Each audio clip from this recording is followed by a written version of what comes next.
Is the sound still there? Hold on. Let me.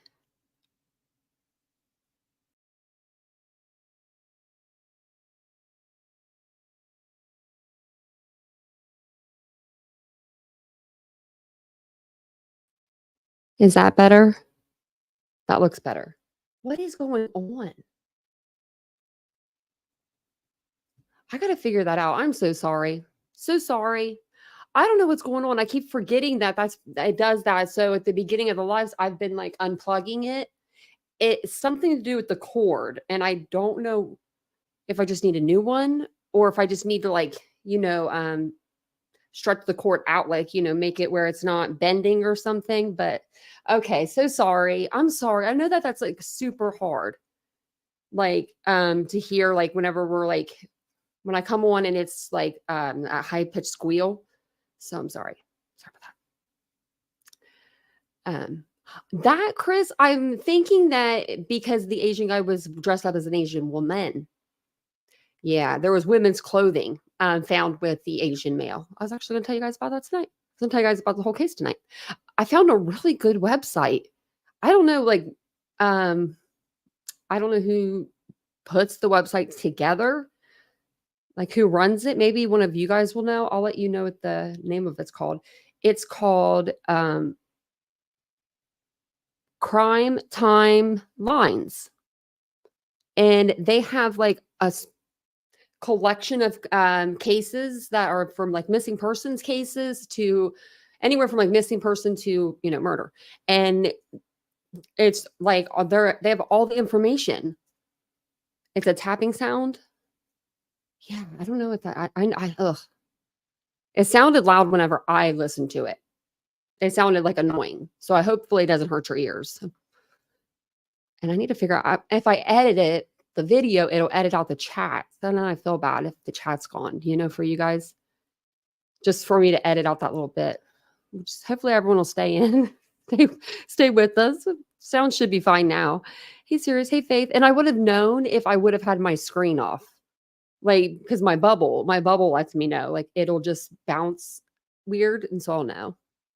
But welcome in, everyone. That's what I was saying beforehand. If I didn't say it again, welcome on in. I'm Tanya, TitaniumBuilt.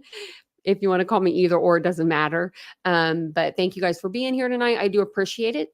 We are always accepting new subscribers and new members. So if you'd like to subscribe to the channel, hit the subscribe button. If you'd like to become a member, I'll drop the link in the chat throughout the live for you guys. So if you guys would like to become a member of our awesome channel here, we copy paste that and then get back over here. Hey, Squeaky. I know, right? Born Betty. Yeah. Give me a fighting chance over here with old Bullhorn Betty, Squeaky. I saw a few people were live. Like, I went to the live tab before I came on, like literally right before I came on. And I was like, oh, what's going on? And yeah, there's a lot of people that are live. There was another assassination, I guess, attempt. Probably shouldn't have said the word, but that's okay. We'll find out in a minute. We'll look and see if it like dinged me or anything, which it never usually doesn't. Hey, Teresa. Hey, Toby. Welcome in. Hey, DM. Hey, Mary Beth. How are you doing? What holiday are we on today? Or Mary Beth, not DM. Sorry. And Sirius is in here. Welcome in, everybody. So we're good. We're going. Okay. I'm just trying to get to the bottom, make sure that I'm not doing anything crazy. Like, you guys would be like, no sound again.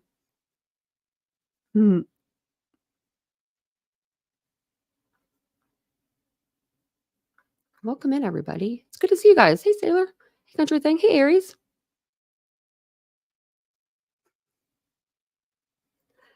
And who else do we have? Do I miss anybody? I probably missed some people, but if I did, I'm sorry. Hey, Lenora, welcome in. Welcome in, everyone.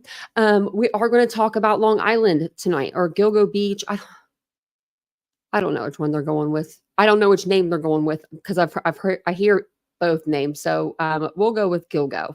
How about that? Sounds perfect now. Awesome. Awesome. Hey, Sunday. Sunday Doodles. That's a cute name. It's a really cute name. So tonight I thought we would go like a little over the website that I was telling you guys about that I found over this whole case. Like when I'm telling you they have everything, they have like everything about this case on this website. I I'm surprised I've never seen this website before. And they have like different cases that they cover, and a lot of them we cover on this channel. I mean, they even have Sebastian's case on here. So, I mean, if anyone needs the facts, this is the place to go, because I was looking at this site today and I didn't find anything that I couldn't go and corroborate. But I think that everything was factual. Usually if you go to like a website for like even like the news, like a news article, something will be misspelled or the language will be, the grammar will be wrong or something. And I was like, wow. So this website was it's a very handy tool. Very, very handy tool. And I'll put the link in the chat for it too. Don't forget to hit that like button. We're competing with Bullhorn Betty tonight. I didn't see that she was live. She's talking about. I should have looked, but I mean, I should know. Yeah, I should know. I don't know why I even asked. I don't know why I asked.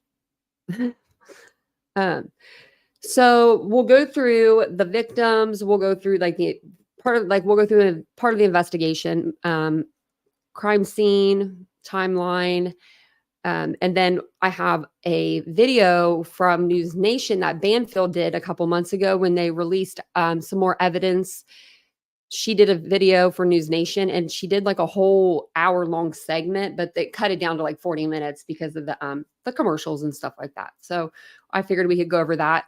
This all will lead up until tomorrow, because tomorrow they're having a press conference. I think it's at 10 a.m. I'm going to double check, but I'll make sure I'm on for the press conference. Now, wonder what it could be about. It could be maybe more victims. Maybe there's charges for the women in Las Vegas that, eerily had similarities to the victims at Gilgo. What do you guys think? It could be identification of Peaches, the Asian male, or Peaches' daughter, the toddler, the infant toddler, the unidentified toddler. So many. There's so many different things it could be. None of them look real good or real positive for our dude, Rex Heuermann, though, none of them look real good for him. Thank you, Cheryl, for gifting memberships. That's very kind of you. Look at that. Thank you. Welcome in, everybody. I need a different thing. I keep saying welcome in. I need something new.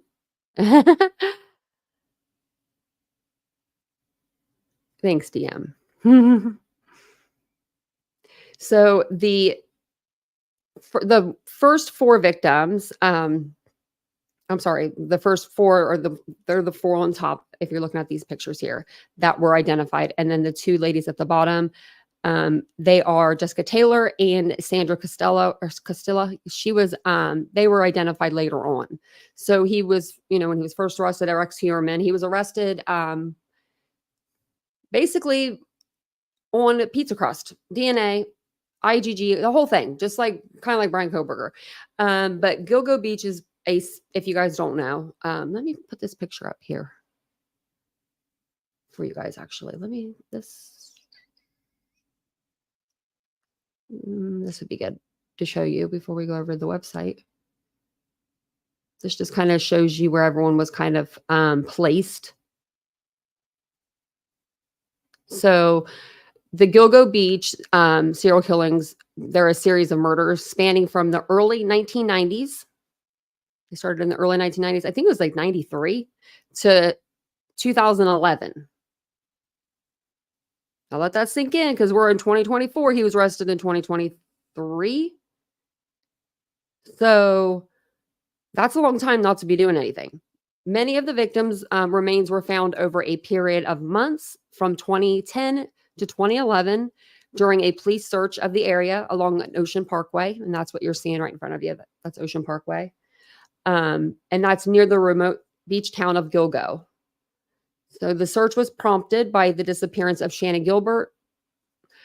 who, like a lot of the victims that we're going to come across, actually all the victims were was an escort that advertised on Craigslist. So, and there's a lot of different names for Rex Heuermann.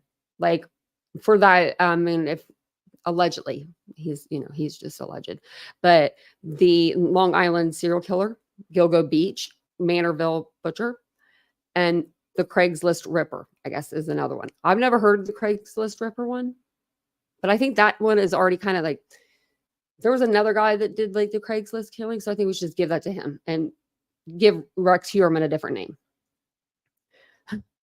Too many the same. Hey, Nash Native. I feel like I haven't seen you in a while. Hey, RS, how you doing? He's guilty. Yeah, he's pretty guilty. I would say so. His lawyer doesn't even sound very confident. His attorney, I was watching something earlier about it, and his attorney was just like, well, when you have one murder charge against you, that's really bad. And then I'm like, oh, he's got 6 now. He's got 6. And we read the his arrest warrant, but they'll talk about it in the News Nation thing today. Like it's like maybe there was something new in it. They said that there was new things like about, we read about the planning and the prepping and all of that, like before the unalivings and after the unalivings, what he would do. I'm pretty sure that was in his arrest affidavit, and that's where it is now. And so, but if we didn't, we can always read back through it. In the upcoming months, he still doesn't go on trial for a while. I feel like he's tied to Shannon too, country thing. That's just a little too coincidental, just a little too coincidental. Wouldn't it be something if he actually confessed? That would be something. Man, I was watching interviews earlier, like her mom, and man, it's sad. They are so sad. And like on this website, I'll put the link of this website in the chat too. It'll tell you about each victim. It tells you about like I don't know who does this website, but they're good. Whoever they are, hats off to them. Good job, Nash Native. I didn't take that long of one, but I took one since last night when I got off this live till earlier today at Target. I was listening in, and I asked one question, and then I exited because it's just too much. It's just too much, and nothing at all. Does that make sense? Like, I don't know. Everyone's like worried about each other. Like, no one's worrying about any of these victims anymore. Like, no victims. No victims are allowed to have any attention. Me too, Nash Native. I didn't remember a lot of the details earlier whenever I was like going into this, and I was like, whoa, like I watched a bunch of stuff. I've read a bunch because it's been a while. I mean, I knew the baseline, a little more than that, because of course we've covered this on the channel a lot, but yeah, no, some of the things I was seeing, I was like, wow, I didn't remember that. Wow, I didn't remember that. There were some things. So it'll be good for us to, I kind of all get re-familiar. And then we'll read through some of this, like I said, and then we'll watch the News Nation thing with our girl Banfield. Went back in her day when I feel like she has not had that spirit in her in a while. So we need to get her some true crime cases or something.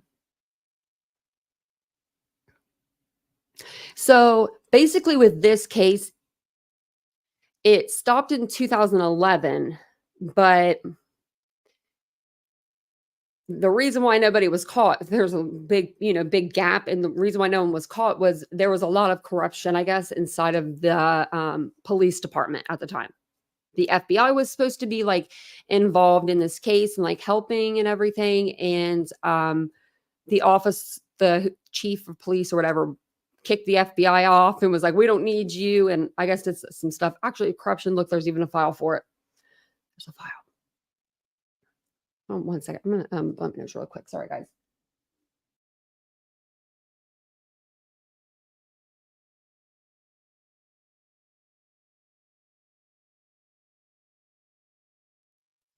Sorry. I was like, man, I felt like I needed to blow my nose a little bit. Okay, so we'll get into this now. Okay. So this is going to be the 6 victims, like I said. Maureen Bernade Bards.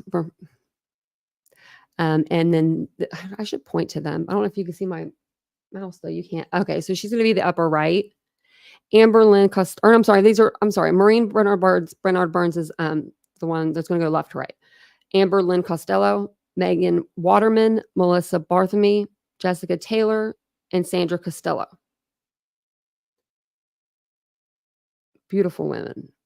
All of them so beautiful. They're beautiful. It says list victims. Gilgo Beach serial killings, a series of murders between 1993 and 2011 in which the remains of 11 people were found on the south shore of Long Island, New York. It's amazing that they were there for so long, like before they were found. So this is going to be the girl here, Shannon, that kind of started the whole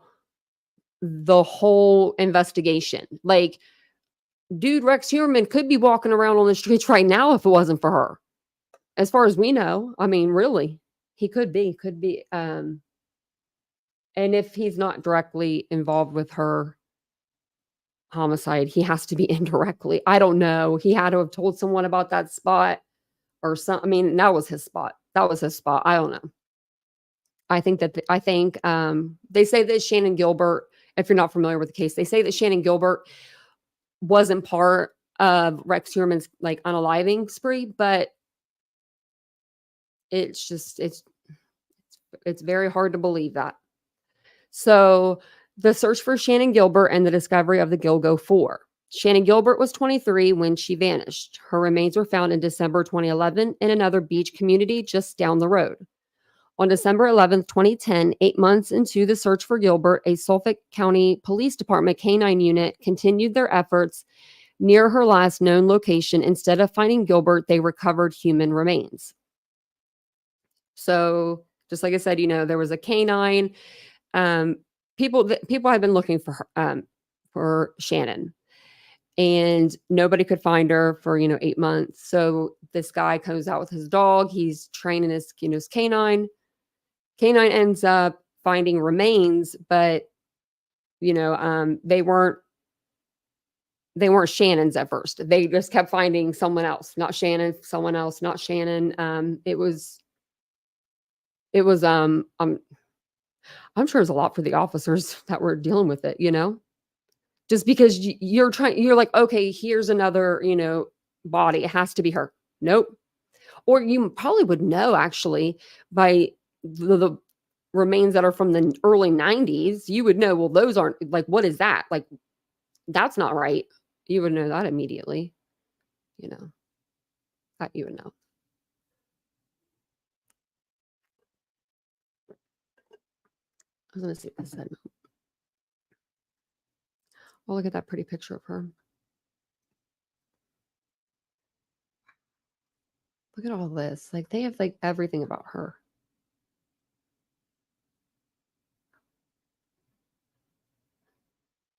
Wow. Okay. We'll have to like go back over this stuff even more in depth. Like, we'll have to do like, maybe like we'll do a one live, or I can even do like a pre-recorded to like one live to each girl or something. Like, or like one video for each girl. Cause it's a lot. So this is going to be just a little bit of a summary of what happened. And I figured we could like read through it, and then it's going to show us like the victims and all that. So we'll read through those as well. I'm going to put my glasses on. Can you believe that it's already September 15th? Anybody else think that's like crazy? I feel like we were just talking about it being the end of like August. This month, like I promise you, for some reason, these August, September, the older I get, the faster those 2 months go by. Because it's like, there's your birthday, rears its head.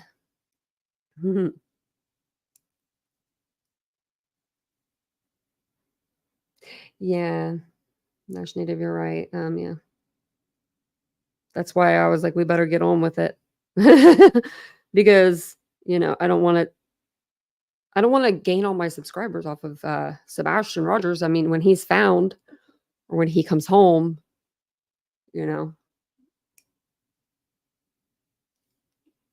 And the thing is, to me, like the craziness will stop.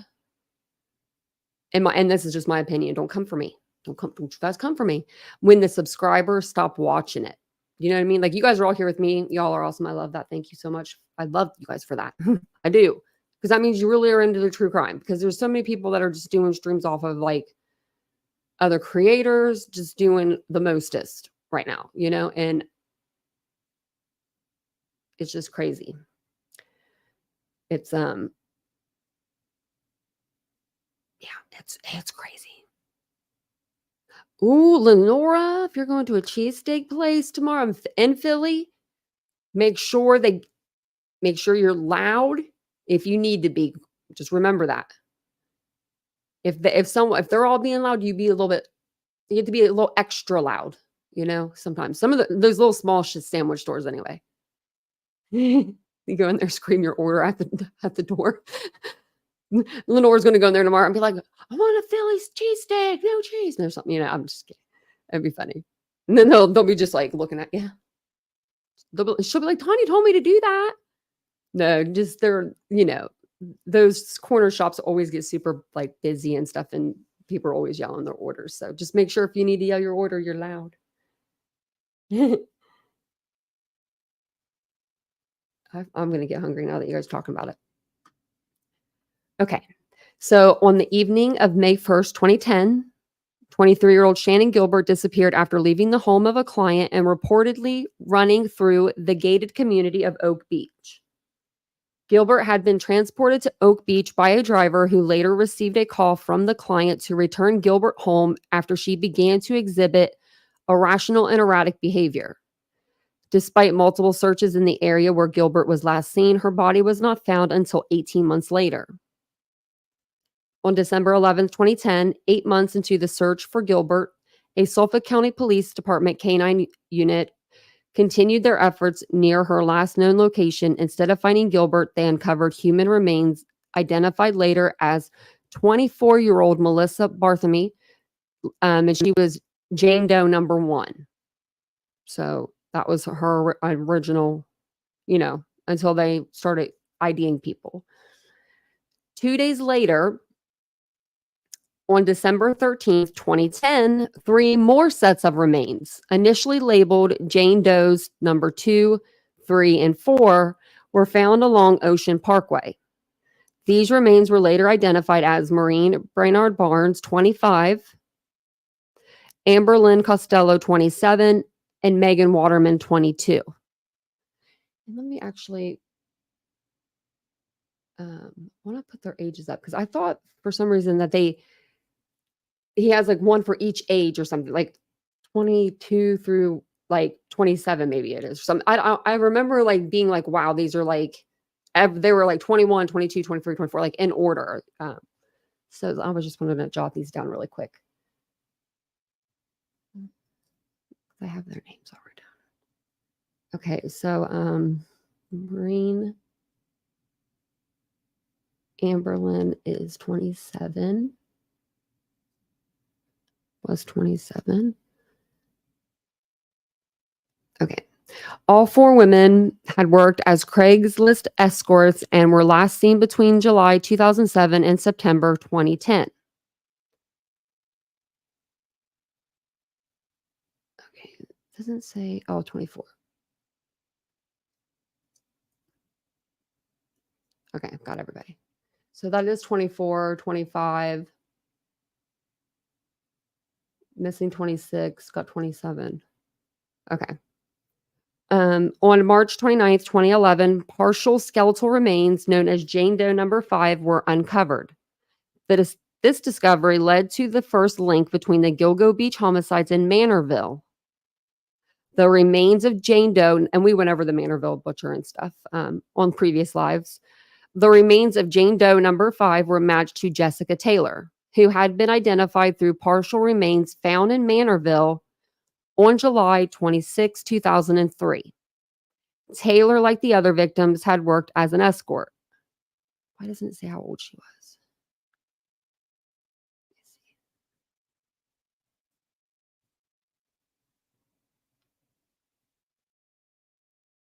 She was 20. Wow. She was only 20 years old. Oh my gosh. Thought she was older than that. She doesn't even look like it. I'm looking at a picture, so. Following the connection between the Gilgo Beach and Manorville cases like Jessica Taylor, the investigation into Shannon Gilbert's disappearance expanded further, revealing additional links and discoveries across Long Island. The investigation into Shannon Gilbert's disappearance continued, and several months later, additional remains were discovered miles east of where the Gilgo Beach Four were found. On May 1st, 2010, 23-year-old Shannon Gilbert vanished after leaving the home of a client and reportedly running through the gated community of Oak Beach. Gilbert had been transported to Oak Beach by a driver who later received a call from the client to return her home when she started acting erratically. Despite extensive searches of the area, her body was not found until 18 months later. I don't know why that was kind of twice, but it was. On December 11th, 2010, Suffolk count. Is this like the same thing? Okay, no, it's not. It is. Why am I reading the same sentence you guys twice? Oh, because we're okay. I'm so sorry. That's me. I was like, I thought we were up down further or up further than we were. Sorry about that. I'm like, what is going on here? Okay. So sorry about that. This investigation into Shannon Gilbert's disappearance continued on March 29th, 2011. That's when the partial remains were also known as Jane Doe number 5 were discovered miles east of Gilgo Beach, the Gilgo Beach 4 site. These remains were later matched to Jessica Taylor, whose partial remains had been found in Manorville on July 26, 2003. Taylor, like the other victims, had worked as an escort. That was the year before I graduated high school. So then April 4th, 2011, Jane Doe number 6, initially identified as Manorville Jane Doe, was confirmed by the Suffolk County Police Department's homicide unit to match remains discovered in Manorville on November 19th, 2000. These remains, a white female with brown hair, were found by recreational hunters in a wooded area off Hazley Manor Road. In May of 2020, Jane Doe number 6 was identified as Valerie Mack. That's a while. With the help of advanced forensic DNA technology provided by the FBI, Mack, who disappeared at 24, I'm going to put her name.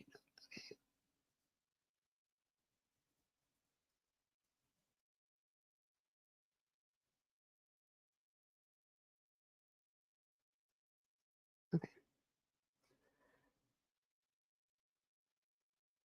So she was 24 disappeared at 24 while living in Philadelphia, worked as an escort under the alias Melissa Taylor, unrelated to Jessica Taylor. Mack's family provided DNA samples confirming they last saw her in Port Republic, New Jersey in the spring and summer of 2000. This matched the timeline that Mack's remains were dumped into Manorville at the end of 2000. So, in early December 2011, Suffolk County Police found Shannon Gilbert's purse and mobile phone in Oak Beach marshland. 2 days later, Gilbert's remains were discovered a quarter-mile east of her belongings. See, I don't know. They said that she ran out of her pants, she ran and she was sunk into the marsh, right? Sunk into the marsh, took her pants off, didn't go much further, and they made it sound like. And she was like, she drowned or something. So why would her things be a quarter of a mile away from her?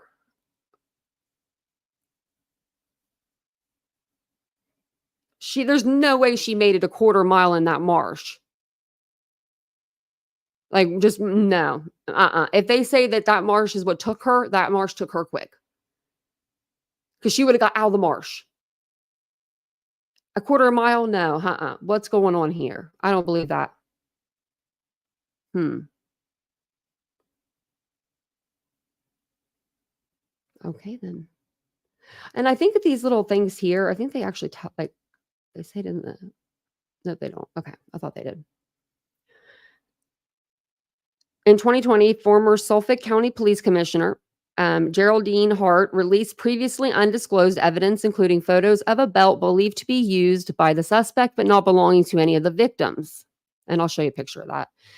In 2022, current Suffolk County Police Commissioner Rodney K. Harris established a multi-agency task force involving the FBI, New York State Police, Suffolk County District Attorney's Office, and the Suffolk County Sheriff's Office to reinnovate the investigation and seek justice for the victims.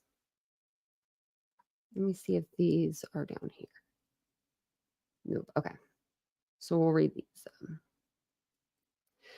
This, I don't know why that, I think they're putting Gilgo because that's where they were located. Let me see. I don't know. Because some of these guys were like parts were found in another spot. But Maureen Brainerd Barnes, I always get her like the Brainerd part. I don't know why. I always want to say something else. But Maureen was born June 14th, 1982 in New London, the daughter of Marie Ducharme. Oh, I'm so bad at that. Of Groton and the late Robert Senecal. Brene Barnes was last heard from on July 9th, 2007 at 11:43 p.m. when she called a friend in Connecticut just minutes before midnight, telling her she was going to meet someone outside of the motel. Called a motel too, so he wasn't getting them anywhere fancy, wasn't taking them anywhere nice. Man, I mean, we've all seen Rex Heuermann. And you know the selfie shot he did, like the selfie, like,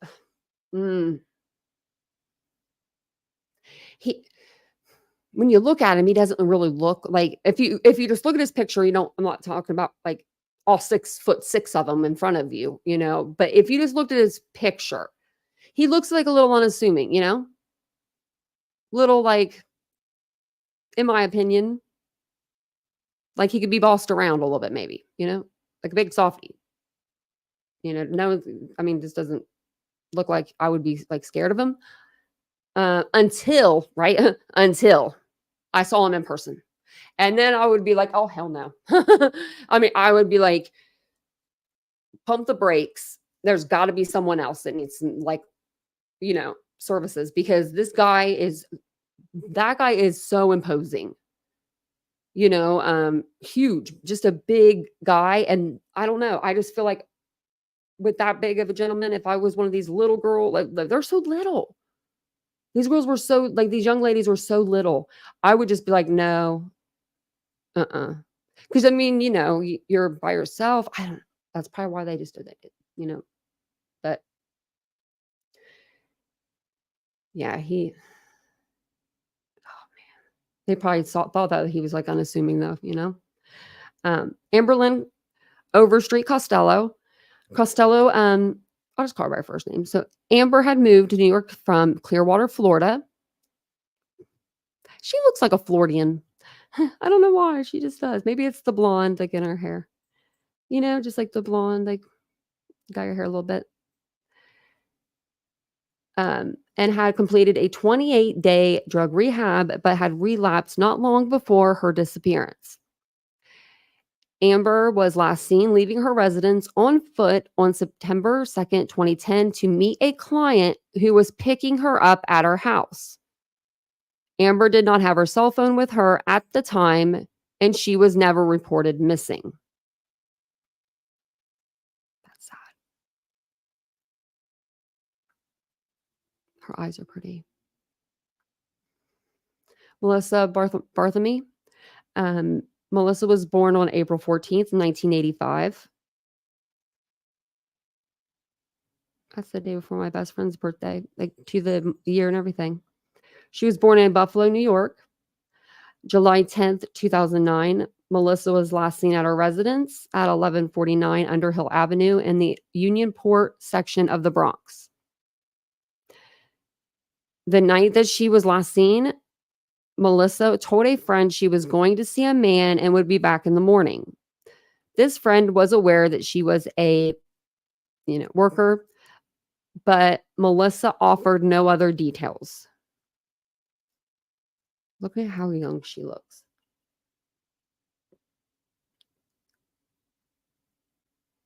She was 24. She doesn't even look 24. She looks like a baby. Like, she looks like a teenager to me. Like, she looks so young. Megan Waterman is the next one, next victim. So she was born to Lorraine and Greg Waterman. They had another child, Greg Jr. Megan Waterman was 22 years old when she was last seen on June 6, 2010, leaving her hotel, Holiday Inn Express, located at 2050 Express Drive, south of Heppaquag. Happaquag. I don't know. I'm probably saying that wrong. Sorry, guys.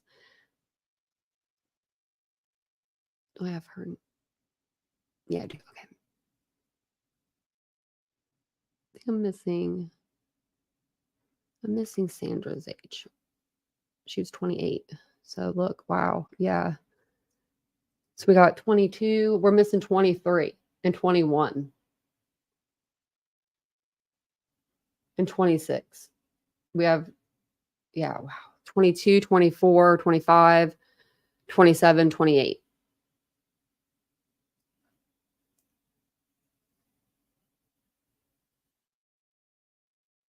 What they do, just have to be in their 20s? Man. You're sick, Rex Heuermann. And your wife, I don't even want to talk about your wife, Asa Ellerup. Why is she going by her maiden name? She should be going by Asa Heuermann until they're divorced. But she's not going to get divorced before that Netflix special hits. Or is it? No, it's not Netflix. It's what's the other one? It's not Paramount, is it? No. I know you guys will know. I can't remember exactly who gave her the documentary. Peacock. That was who it was. And rumor has it, so they offered her $1 million, I think, right? I heard they offered the same amount, and this is just rumor, but I heard they offered the same amount to Brian Kohlberger's parents for their story. And if you haven't seen his new mugshot, let me know, and I'll show you guys at the end of tonight's live. It's on my Twitter. I don't think I've moved it over to Facebook. That's why you should follow me on Twitter. Never know. Is it Hulu? Dang. I said all of them but the right one. Dang, Catherine, I probably did say the wrong one. Okay, so Jessica Taylor was 20. Just a baby. Like when you're that young, that's not your forever job. Do you know what I mean? Like if this is what you're doing, like out there, I feel like these girls didn't get a chance to live. They just didn't. She had worked as an escort in Washington and briefly in New York before disappearing in July 2003. Wonder why she came from Washington to New York, what brought her? That's a far, that's far to move. Just wondering. Oh, I'm wondering why. Remains belonging to Jessica Taylor were found in a wooded area in Manorville on July 26, 2003. Her additional remains, initially labeled Jane Doe number 5, was discovered by a woman walking her dog off Hazley Manor Road in Manorville, about 45 miles east of the Gilgo Beach area, where her other remains were found on March 29th, 2011. Okay. So they found part of her remains in 2003. Wow, that's so crazy. Okay, just imagine this. Just imagine being an officer of the law investigator. You come on the scene, you find human remains. It's not all of somebody, just, partial. That's in 2003. So what, 8 years later? Imagine hearing that they have the rest of the remains. 8 years later, I couldn't even. My mind would be blown. Just right there. Take me off the case. Really, you would probably for surely think, okay, I'll never find the rest of her. You know what I mean? Like, this is what I've got. That's why I do have a lot of hope. I kind of hope like tomorrow they come out and they tell us that like Peaches or her, baby, which I think that if her baby was, identified, she'd be identified, or maybe the unidentified Asian male, like maybe they'll identify the rest of the remains, because that would be really nice. That would be really nice. So this is the press conference for tomorrow. Let's see what it says here. Okay. It says Suffolk County District Attorney Raymond A. Tierney, with representatives from local, state, and federal law enforcement partners, will hold a press conference to provide new information as to a Gilgo Beach homicide victim and update the public as to the ongoing investigations being conducted by the Gilgo Beach Homicide Investigation Task Force. New information as to a Gilgo Beach homicide victim? What do you guys think it is? Hey, Jan. Oh, this is gonna be so good tomorrow, because this ain't one of those, John Ray kind of press conferences. Sorry, John Ray, love you, John Ray. But this is an actual, like, from the prosecution's office. Like, what? I want to know. Do you think it has to do with the Asian male? Jan, I'm thinking maybe maybe all of them. What if they could do all of them? Wouldn't that be amazing? The Asian male, I feel like, would be the hardest. You think that's the one too? Because I figure like with Peaches, she has her child and her, like there's two. So it's like, and she has that tattoo.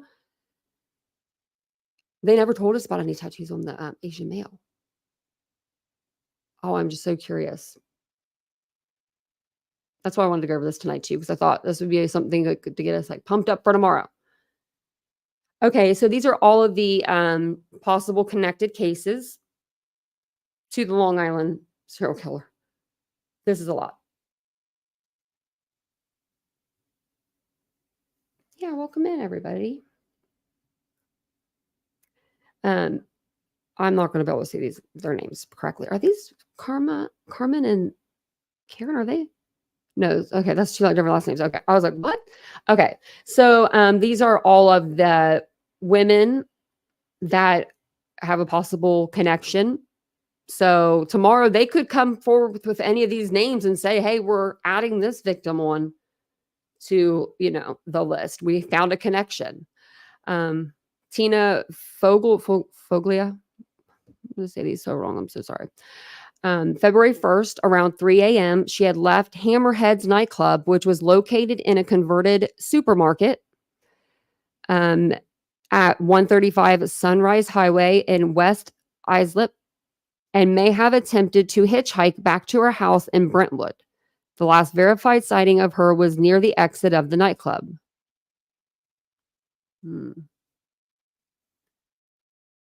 Carmen Vargas. September 11, 1989, a body was discovered along the right shoulder of Meadowbrook State Parkway in Freeport, New York by a passerby. The body was later identified as Carmen Vargas. Carmen was found with a towel over her face, a rope around her neck, and her ankles bound with a cord. Yeah, Her body was located approximately a half a mile south of Merrick Road on Long Island, New York. Sandra Acosta, 23-year-old Sandra Acosta, disappeared after last being seen at 185 Nevins Street in Brooklyn. Acosta was 4'11", 100 pounds. Oh, She's tiny. And lived on Douglas Street and Park Slope on October 30th, 1991. The body parts of Sandra Acosta were discovered at a weeded lot near the Gaunis section of Brooklyn. Her 2 hands, feet, arms, and legs were found along with her head. Her torso was never recovered.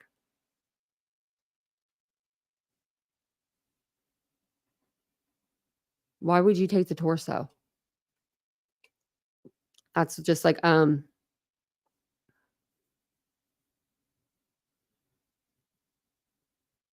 would you take the torso?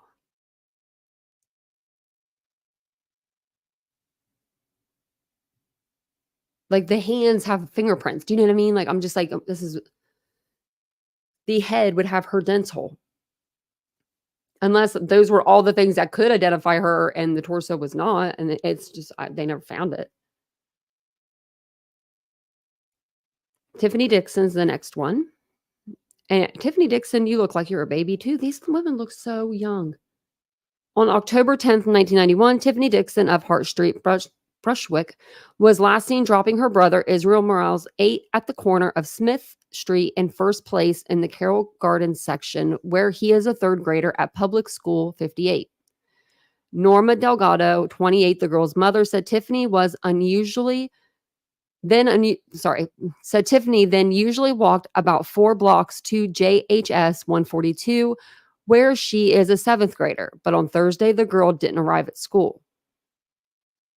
So the brother arrived at public school number 58. So between her walking from public school 58 to, her junior high school 142, that's where she would have been taken. Now that one I don't see as much. I don't see that one as much for some reason, but there's a reason why they're connecting them for a reason. Judith Romania, or I don't know, Volez. March 3rd, 1993, Judith, aka Aries Jones, was last seen in the vicinity of 30th Street between 10th and 11th Avenue in Manhattan, New York. Judith left her childhood home at 16, pregnant at 17, and gave birth to a daughter in spring 1992. Judith's boyfriend and her daughter's father was an older man with a violent past, been grooming her and forcing Judith, to work the streets and acted as her pimp. AJ passed away in 2005.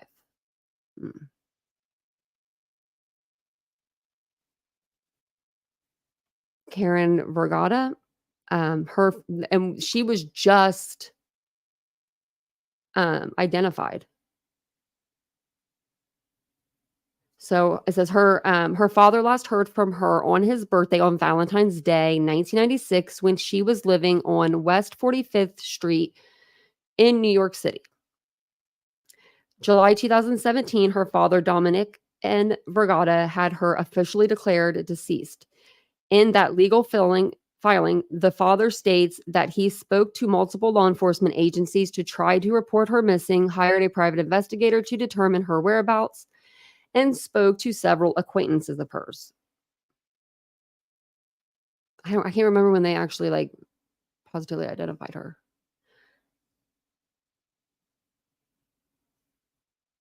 Hey, Mia. Sorry, my dog was having a bad dream, I think. She was making a weird noise. Okay, so Valerie Mack, let me get her picture, up here so you can see her. Valerie Mack was 24 years old and living in Philadelphia when she went missing. Relatives last saw Mack in the spring or summer of 2000 in Port Republic, New Jersey, but she was never reported missing by police. Police told Valerie's parents, why did they spell her name wrong there? I guess they are spelling hers. That she has a history of running away and most likely doesn't want to be found.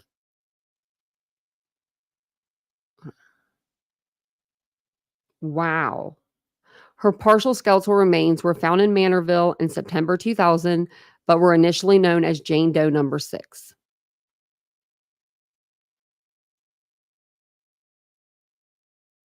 Imagine being her parents saying, our kid is missing. Our kid is missing. And these guys, the police say, she probably doesn't want to be found. She's done this before. I don't care if she wants to be found or not. Get her here before she has to go to bed tonight. That's what I would be saying, Just saying. Hey, Graham. Oh, you had a call with your sister. That's sweet. A weekly call. Anthony William, you better get on the phone and call your sister. That's my brother's name. If he's listening. No, I don't know. He doesn't listen, I don't think. He might. You never know. Alicia Adams is the next one. Next girl here. Next lady. She was 22. She was discovered naked and mummified in the brush about 2 months before she was last seen in April 2013 near the Imperial Hotel in East New York, Brooklyn. She had a green dragon tattoo on her upper left chest and another tattoo on her right thigh with the words Daddy Rock. Her body was found near South Conduit Avenue, close to the woods that led to Long Island into Nassau County. And welcome in, everybody. If you're just now joining us, we are talking about Long Island serial killer, Gilgo Beach. It goes by a couple of different names. And a couple more than that, Manorville. So we're just going through his possible connections to these other victims. So, and like these, like, I just feel like they're going to, with Peaches, the unidentified and Asian male, they're just going to, they have to, I not have to, but I'm assuming they're going to put charges on Rex Heuermann for those bodies as well. They may just need more evidence. I'm not sure. So then you got Andre Jamal Isaac. Andre Isaac, also known as Sugar Bear. It's cute. Who was a professional drag queen who disappeared from East New York in 2002. According to a friend, Isaac was last seen shortly before Thanksgiving getting into a car with a secret friend. The vehicle was described as a red BMW type coupe driven by a Hispanic man. Yeah, and I don't think this one has to do with him either. On December 17, 2002, a plastic bag containing a partial human torso was found in Averny, Queens, New York. The bag contained a skirt, a black bodysuit, and a tank top. The bag was found on Beach 63rd Street between Larkin Street and the boardwalk. However, this location may be slightly inaccurate as Beach 63 does not connect with Larkin or the boardwalk. Oh, well, thanks for letting us know. I don't know.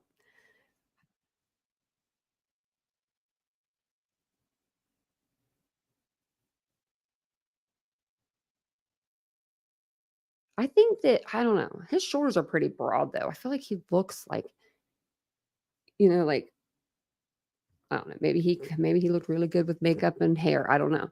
Because I think all of Gilgo, I think all of, Rex Heuermann's victims are women, except for this unidentified. And I believe that's because the unidentified Asian male was found wearing women's clothing. So, and I say that because the remains were so close to the other victims. So the skeletal remains of a yet to be identified Asian man were found along Ocean Parkway on April 4th, 2011. It is estimated that the man was between 17 and 23 years old at the time of his death.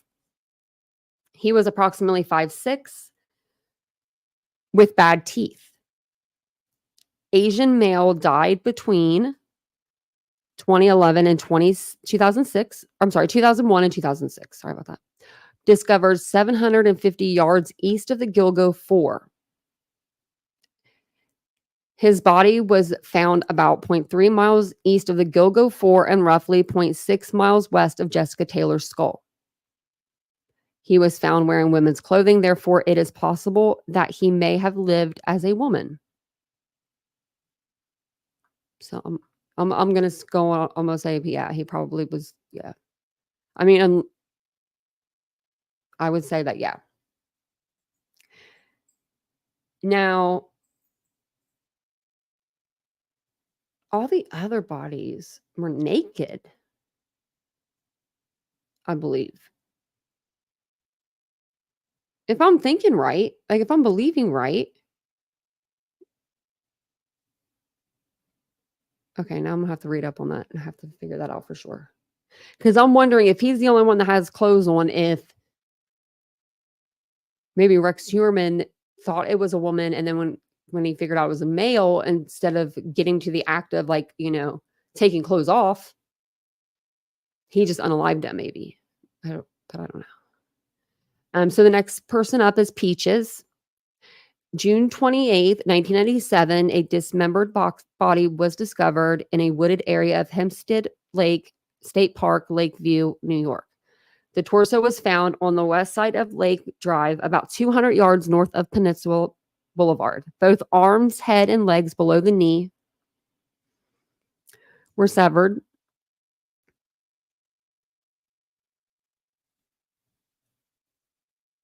She had become known as Peaches because of a bitten tattoo of a peach on her left breast. Peaches was the nickname given to a black or biracial female whose torso was discovered in Hempstead Lake State Park in 1997. Her nickname originates from a distinctive tattoo she had. She was inside a plastic Rubbermaid container along with a red towel and a floral pillowcase covered by plastic garbage bags.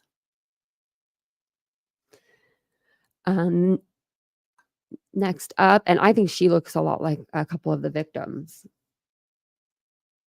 Lindsay Marie Harris. And it says her birthday was from 1983, September 3rd, and she went missing or unalived at May 2005. Was a young woman whose dismembered legs were found in a wooded area near Interstate 55 in 2005. She was identified 3 years later. Should never take 3 years to identify somebody. On May 4th, 2005, Harris disappeared from her home in Henderson, Nevada. When was she found?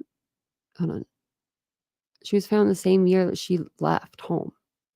Disappeared. Okay. She was last seen making a bank deposit at the bank near her home. Her rental car was found abandoned in the desert at the southern end of the valley, and her credit cards had not been used. Later that November, America's Most Wanted aired a segment on Harris's disappearance. She did look familiar. Maybe I saw it on there. So the next woman up is named Cherries. This is a camisole, I guess you would call it, and it's doused in the red stuff. That's why it's red. Yeah, that's bad. On March 3rd, 2007, women's torso stabbed and stuffed inside a suitcase washed ashore in Mamaroneck. Okay, I'm saying that wrong. Sorry. Let's see. I can actually get this to tell me what it says. Mamaroneck. One of her leg bones and her right foot with her toenails half polished washed up from the Long Island Sound later on March 27th among the rocks in Cold Spring Harbor. On March 28th, her severed leg bone washed up in a plastic bag a short distance away at the estate of Cablevision billionaire James Dolan. The rest of her has never been found. Jamie Diane Seymour was 21 years old when she was last seen in Brick Township, New Jersey on July 22nd, 2005. She had moved out of her Jackson Township residence and was drifting from place to place. On July 22nd, she called her father and said she was heading to the Port Authority, New York area. Victoria Camara. August 11, 2003, at 7:18, a truck driver discovered the body of a Hispanic female in the desert area just south of the Hall Road, located approximately 1,200 feet west of US 95 mile marker 52. August 11, 2003, Las Vegas Metro Police Department detectives identified the body of the Hispanic female as Victoria Camara. Beautiful. Danielle Faith Goodling. Prosecutors revealed in June 2024 that Heuermann allegedly used a planning document between 2000 and 2002. This document is considered crucial evidence in the ongoing investigation into the Gilgo Beach murders. DA Tarney announced the significance of the two phone numbers linked to the case. Tarney confirmed that one of the numbers, 917-294-4402, is linked to a Danielle Faith Goodling in Queens.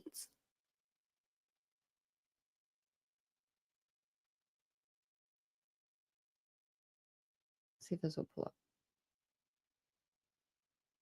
Oh, okay. Any information that helps identify the individual who held these numbers could be highly relevant to the case. The 4402 number currently goes to a voicemail last registered to the woman in Queens, while the pager is no longer in service. Law enforcement indicate that investigators are trying to compare these numbers and devices associated with a good link to validate the contents of the alleged planning documents and establish a connection between Heuermann and a sex worker.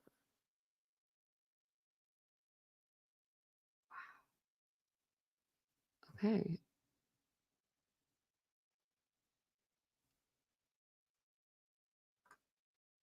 Okay, this is the planning document. The first page is nothing, but the second page, and we've read over these before, I believe. So the problems that you can come in contact with, right? DNA, tire marks, stains, fingerprints, MO, this is plastic bag, cat litter. Witness, trace source of supplies, foot shoe prints, photos. There's a lot. There's stuff under supplies, like booties, police scanner, rope cord, saw, cutting tools. I mean, burn can, foam drain cleaner, ratchet cargo strap. Now we know what those were used for, to bound the legs and the torsos. Okay. Body wash wipes. Dumpster site, next time recon, dumpster locations. Oh my gosh. Pre-prep, vehicle inspection. Okay. Oh my gosh. Weather report. I mean, he's got it all. Prep, setup stage, holding area. What the fuck? Could that be okay. You know, the little room in his basement with the iron door that locks with all the weapons in there? I wonder if that was always held for weapons. Like, I wonder if that room always just held just weapons. Or if at one point in time there was no weapons in there at all. Just big old metal door. Because what the hell is a holding area? Rex Heuermann, I want to know. Build table. What table? Crossbar, hard point, post event, destroy file, change tires, burn gloves, dispose of pics, have story set.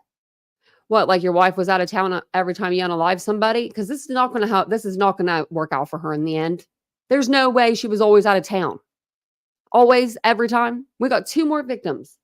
Are they going to tell us tomorrow that Asa Ellerup was not out of town, like she was in town when one of these last 2 victims fell prey?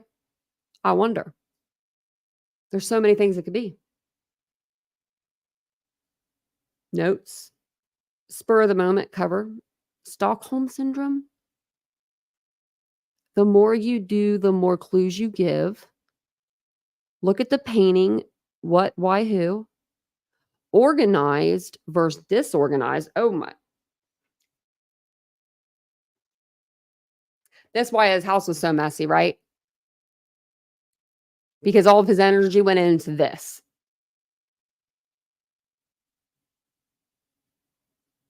Like, this is so organized compared to like their home. Like, really, we've seen the inside of their home. Remember, like they said cops went through stuff, but no, you could tell they had a lot of things. They did. They were hoarders. They definitely had a lot. I mean, we saw in pictures it was up to the ceiling and stuff. So I believe that they were hoarding, and maybe that's why he got away with keeping all the evidence without Asa seeing it.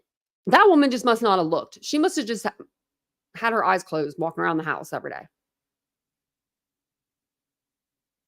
My goodness. My goodness. Look at this. Body prep. Oh my. Read the first one. Wash inside all cavities.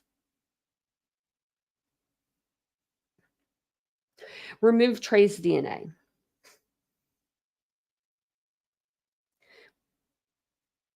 Oh, this ain't for you. This is for them. I don't know why that took me a minute, but it took me a minute to realize that he wasn't talking about body prepping himself. I thought he was talking about himself for a minute, guys. Oh my gosh. He's talking about the actual.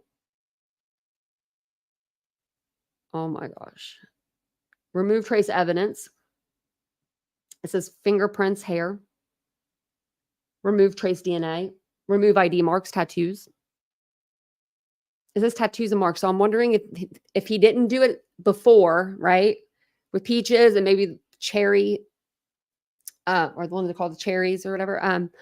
Maybe with those two women, he didn't do that, and then he regretted that because maybe he's still thinking like they're going to be identified by those tattoos. That would be nice. That would be real nice if they could be identified. Remove head and hands. What's it? What's this?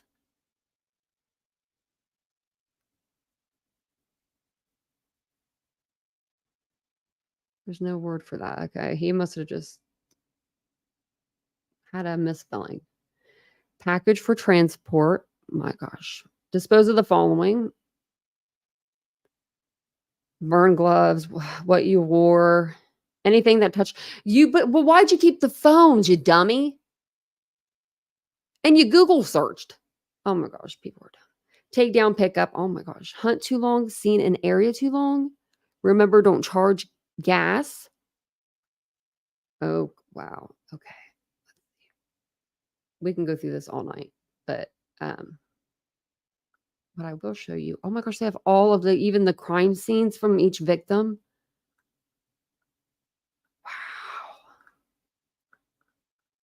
Wow. Maybe not each victim. No, all 6 of them. Wow. I was going to look for the belt.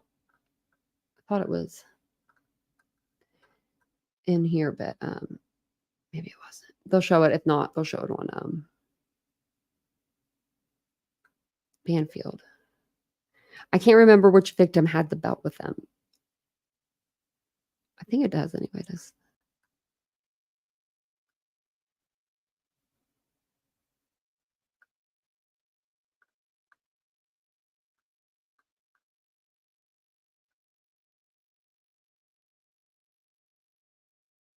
Wow, they even have the security footage of her in the lobby of the hotel, like one of the victims.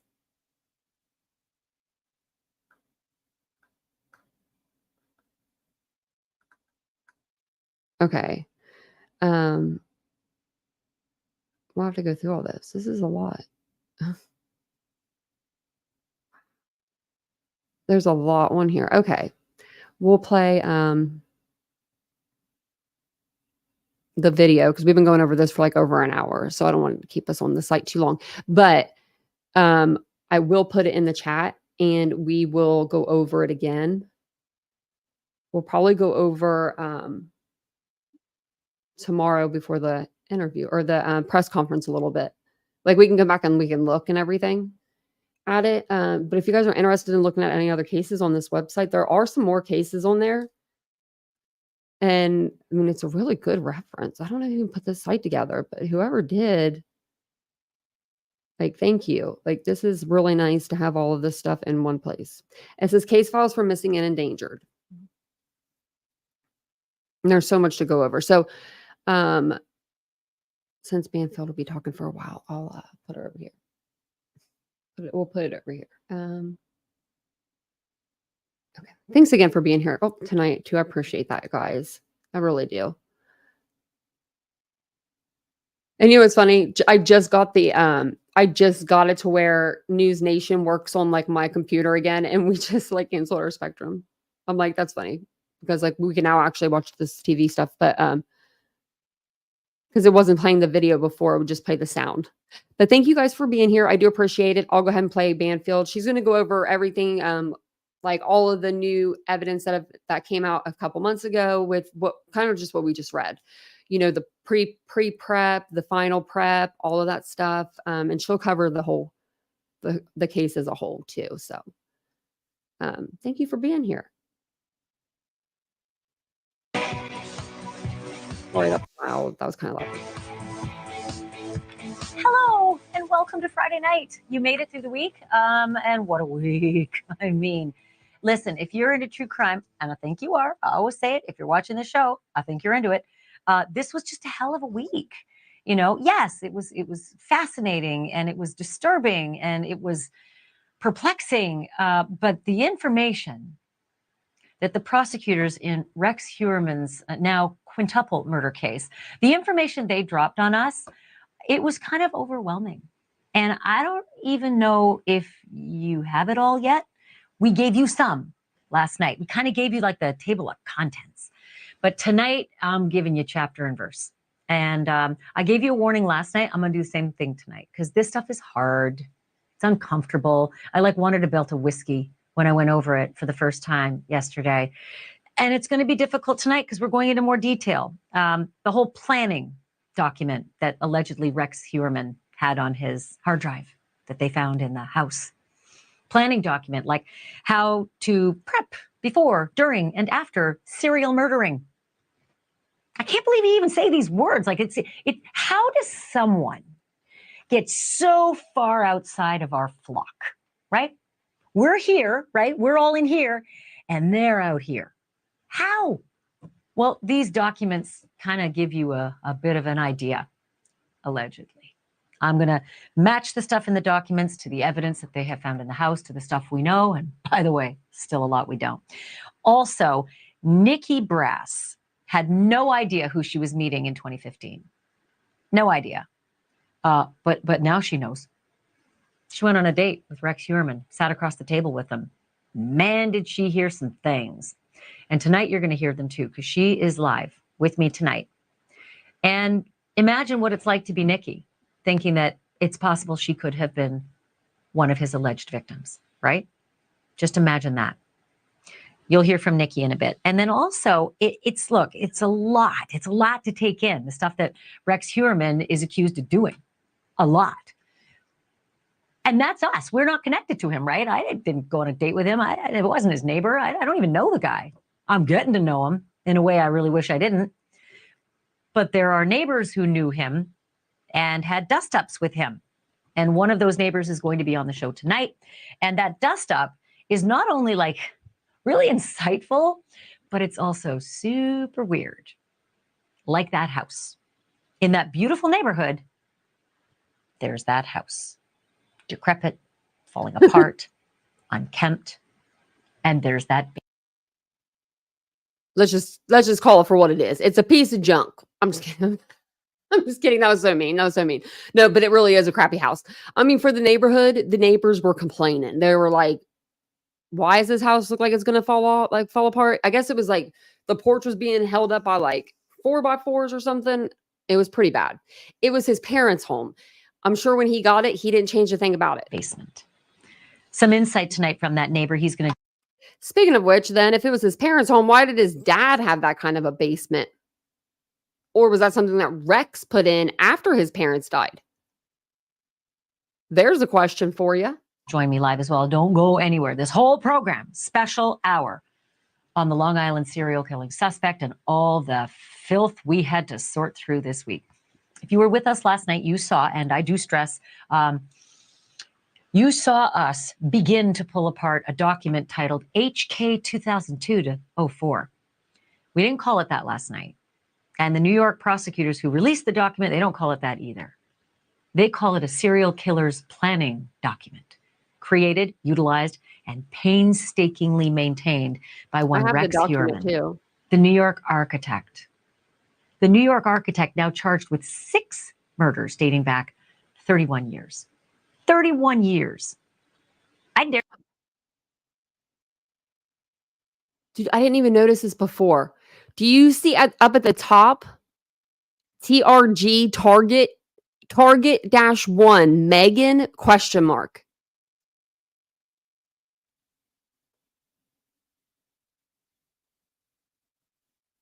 Dare say a bunch of you out there right now aren't even that old.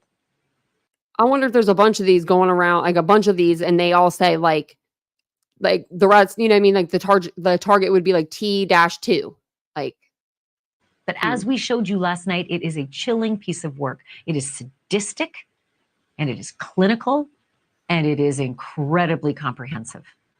But I want to start this special edition of our show with a 2-word phrase that really jumped out at me, not from the document so much itself, but from the court filing that went along with the 2 latest murder counts. Are you ready? It's called file carving. File carving. I know, I'd never heard of that term before either, but it means resurrecting computer files that were deleted or deliberately hidden. Now you got my attention. Everybody knows, or you should. how many old computers do you guys think Rex Heuermann had in that home? I'm going to guess, like, I'm talking about like the computer towers, like old school computer towers. No one even uses them probably anymore. I'm going to say he probably has like at least 10. I think he just kept the whole dang tower. Didn't take the hard drive out, just keep the hard drive, think kept the whole thing. Should know by now, right? You're crime fans. That such things are never really gone. Ooh, they're never gone. And sure enough, the Suffolk County DA's office managed to carve that planning file from a hard drive in Rex Heuermann's basement. And now the lists and the tables and the reminders that Rex Heuermann allegedly relied on to kill and torture sex workers, to dump their bodies, and then just, go about his business. Well, they seem like a blueprint that amounts to a roadmap for the investigators and for prosecutors. Can't even spell correct. In fact, for them, it might be a smoking gun. The next best thing to, say, a confession. All thanks to file carving. File carving. Remember that term. I will. Tonight, I'm going to carve apart the files that were found on Rex's hard drive, and I'm going to match them up with what we know about the Manhattan architect and his ramshackle Long Island. Thank you all for gifted memberships tonight. I'm sorry, I must not have saw it. I must have been on my reading screen, but Sunday Doodles and Mary Beth, and I think I saw Cheryl's. Thank you guys. Home and basement. The document begins with 4 underlined headings. First up, problems, evidence that could get him caught. And then supplies, things he needed to carry out his crimes. Which, by the way, DS is there, and it appears to stand for dump sites, where he allegedly leaves the bodies.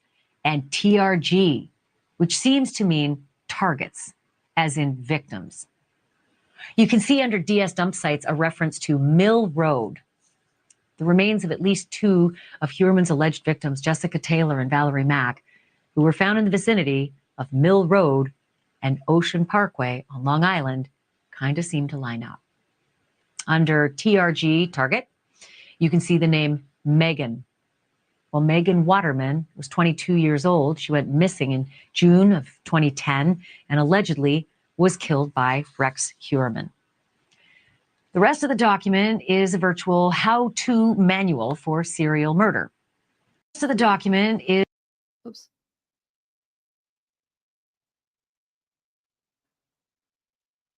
Look at that. 10 years. You go from 1993 to 2003. What the heck was going on in your life for those 10 years to where you were like, I'm cool. I don't need to hurt anybody. And then he unalives, or someone unalives Jessica Taylor. And then for 4 years, cool as a cucumber. But then something happened where this one was only 2 years, then back to back. I think that there are more victims we need to add into these little times here. Was killed by Rex Heuermann. The rest of the document is a virtual how-to manual for serial murder. Engaging a victim, setting up a holding area, disposing of the tools and the body when, quote, playtime is over.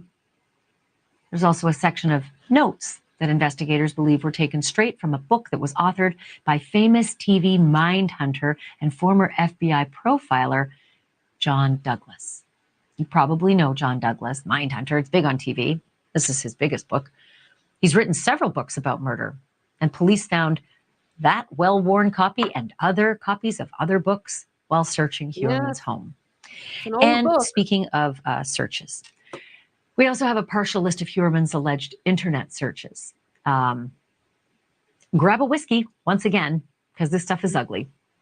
Tortured redhead porn, girl with face beat up, chubby 10-year-old girl crying, and Asian twink tied up. Without question, I need some experts here to help me out, sort it all out, make some sense of it. But first, one more big observation. As meticulous as the planning document is, it is riddled with insane mistakes, like childish spelling errors. See, that must have been misleaders is spelled M-I-S-S with a hyphen. Okay. Plastic is missing the S. Lie. I knew most of these, but I didn't say anything. But this one right here, that takes the cake. Just because I looked that one up. The T-O, like the Tor. I looked that up because I was like, is that like a thing? I thought it was, I thought it was something completely different than, it's very serious, but what I didn't know what it was. So I looked it up. But this is how bad the spelling errors. Now they had back then, he had a computer. It would tell you when you had a spelling error, and you're an architect. You should know how to spell a little bit, right? These are like words that... And that's the type of substance that dissolves bodies. Yeah, it's spelled an I-E instead of a Y-E. Ratchet, spelled with a D instead of a T. Dumpster, missing the P. He even spells the word evidence wrong. Evidence. And spells destroy multiple times with an I instead of an E. There's an extra U in torture a couple times. And the way he misspells the word organized, not just once, but a whole bunch of, look at it. Originize. It makes the word almost unrecognizable. Again, multiple times. So not just a typo. But is this a highly educated architect who's just a lousy speller? Doesn't look like it. Was he just typing really, really quickly because he was excited and made the same mistakes over and over again? In my opinion, you'd want that to be meticulous. That is your whole, that's like your holy grail there, right? Maybe you had to be quick. Asa was in the other room. Is it possible the mistakes were intentional? I don't know. And then, of course, the question his defense attorney is sure to pose. Perhaps was this not the work of Rex Heuermann at all? I'm joined now by two people who have been following this case very closely. Dr. Chris Mahandi is a clinical police and forensic psychologist with more than 25 years experience assessing. This guy right here, he deals with like this, I don't know. He has like a show where he had a show on ID channel where he looks a lot older now, but where he had like a chart for serial killers and he would place them on this chart. Now he's not the man that created the chart. That's a different guy, but he would do this show and he would place these different serial killers or different killers on this chart. And he would give them a scale from like 1 to 20 or 1 to 25. I can't remember. I wonder what he would put Rex Heuermann on that chart. And managing violent behavior. Pascal Bobouf hosts the very popular online show, The Pascal Show, which covers true crime. Had a chance to chat with Pascal at CrimeCon last week. Thank you to both of you. So appreciate you being here. Dr. Mahandi, I'm going to start with you. You saw what we all saw this week. It's a lot of reading. I'm sure it's right up your alley with the work you do. But is this typical of a serial killer to keep track, meticulous track of what to do, what's done, and what to do better, next time to improve? Yeah, there are different types of serial killers. Obviously, there are the ones that even the suspect in this refers to as organized versus disorganized. And, most of them are the organized type, the predator, narcissistic psychopaths who are sadistic in nature, and they're killing for power and dominance over others and to fulfill, various perversions. So, these folks see themselves as hunters. They go to, painful lengths to research what they're going to do to avoid getting caught. So the idea of having journals, operational plans, research, all that is part of the rush that they get. As far as the planning is part of the turn on for them, the stimulation, the build up, if you will. But it also fulfills, in addition to that thrill aspect of it, it's purposeful. It's they see themselves as hunters. They see themselves, going out, and getting, quarry, prey. They're not looking at their victims as the people that they are, inherently, part of humanity, but they see themselves as entitled to take life, and to do so with efficiency and to avoid getting caught. So this is all pretty typical stuff that you would be looking for with a suspect like this. It's not surprising. I've seen plenty of these kinds of, kill and, rape planning lists before, and invariably an arrogant guy like this alleged suspect, they think they're so smart, yet it's their sense of, I'm so smart, I'm going to beat you guys by playing all these things, researching all this stuff that is the superiority complex, right? It always comes back to bite them. The superiority complex. They all think they're smarter. Mm-hmm. Yeah. Yep, they do. It's their undoing. Speaking of the details, yeah, they undo themselves with their own ego. Pascal, you have been covering this, and as a journalist, you and I, we wait with bated breath for details, and usually we have to wait till trial, right? We don't usually get this kind of I hate to call it a windfall, but this is a windfall of details that I was not expecting with these two additional charges. Was there, first of all, were you surprised? And second of all, what stood out to you? Well, I mean, honestly, it was a yes and no. It's kind of a yes and no answer.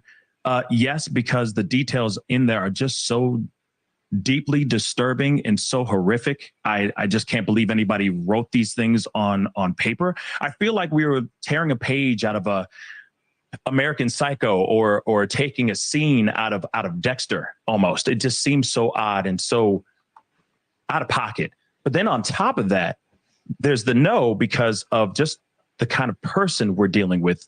I mean, this is an architect. This is somebody who's very meticulous, very on point with plans, this blueprint that we're talking about in this document. It definitely works with the kind of person that we're dealing with. Yeah, I mean, and I have to keep reminding myself, this is all, allegations at this point. It's hard to see how he's going. I was wondering the same thing. I thought me and Banfield were cool. I like it when she wears white. I like that she wears white and off-white, and her earring game's strong. Dig out from underneath the massive mountain of allegations that look pretty cut and dry. But Dr. Mohandy, it is hard not to notice how childish this supposedly well-educated architect is. He can't spell for a dime. And it's embarrassing. I mean, it's heavy, H-E-V-E-Y. I don't mean to cast, mild aspersions, but it just doesn't make sense that someone who is university educated has these kinds of mistakes. Is there something you see I'm not seeing? No, I mean, obviously one hypothesis is this misdirection on purpose, but to repeatedly misspell words the same way as you've seen in several of the documents, that would be a lot more effort than I think he would be willing to go to an individual like this. I just simply think the individual who did this is simply a bad speller. It's not inconceivable and not inconsistent with some highly educated people that they have specific strengths and weaknesses. Strengths might be in the architect's world, if this is our suspect who's actually found guilty eventually, are the visual spatial, kinds of strengths. But when it comes to, verbal, writing, paragraphs, that kind of thing, you can do a list. but a spelling is a deficiency. So it's not a big deal to me.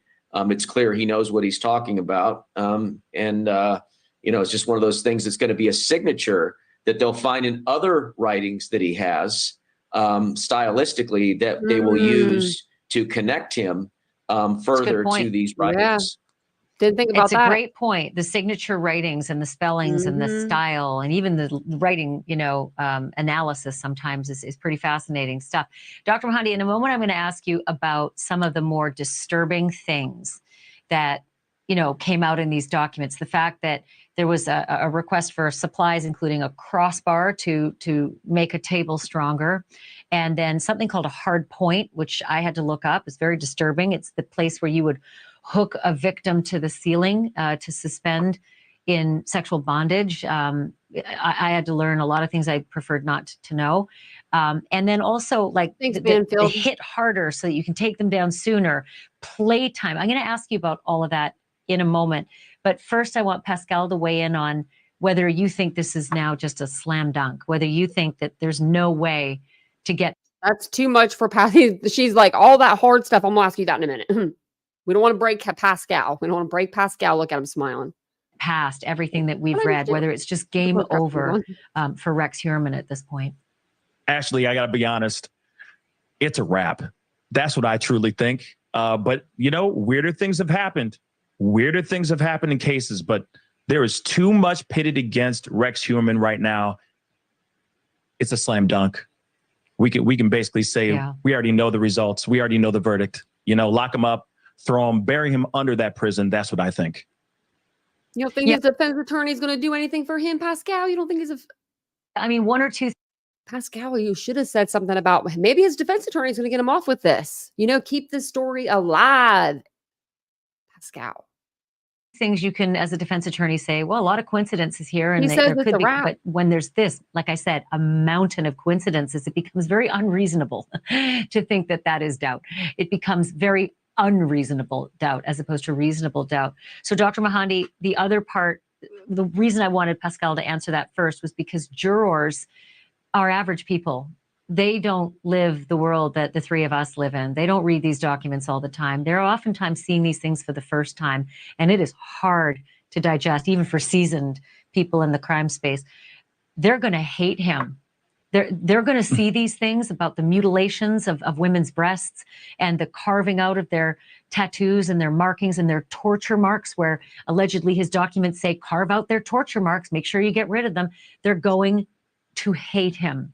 Is there anything a defense attorney can do to try to just lighten that load for the jurors and against their client? Well, that's a tall order. They may try and dig into his childhood and find some abuse excuse stuff of some sort, but I think it's going to fall on deaf ears because most people that have had troubled childhoods transcend those kinds of situations. And the amount of fantasy that he's engaged in over time, that was the other part of that documentation, all the computer stuff having to do with bondage porn, rape, torture, mutilation. He's had a long history of fantasizing about this before allegedly implementing it. And that's going to be a tall order to get over, particularly with how organized he allegedly was. So I think it's going to be tough. I think the best thing they could do if it's an offer is to plead him out. They ain't gonna offer him nothing. Yeah, I think you're right. I've got a couple of attorneys coming up a little later on the show, and that's my number one question.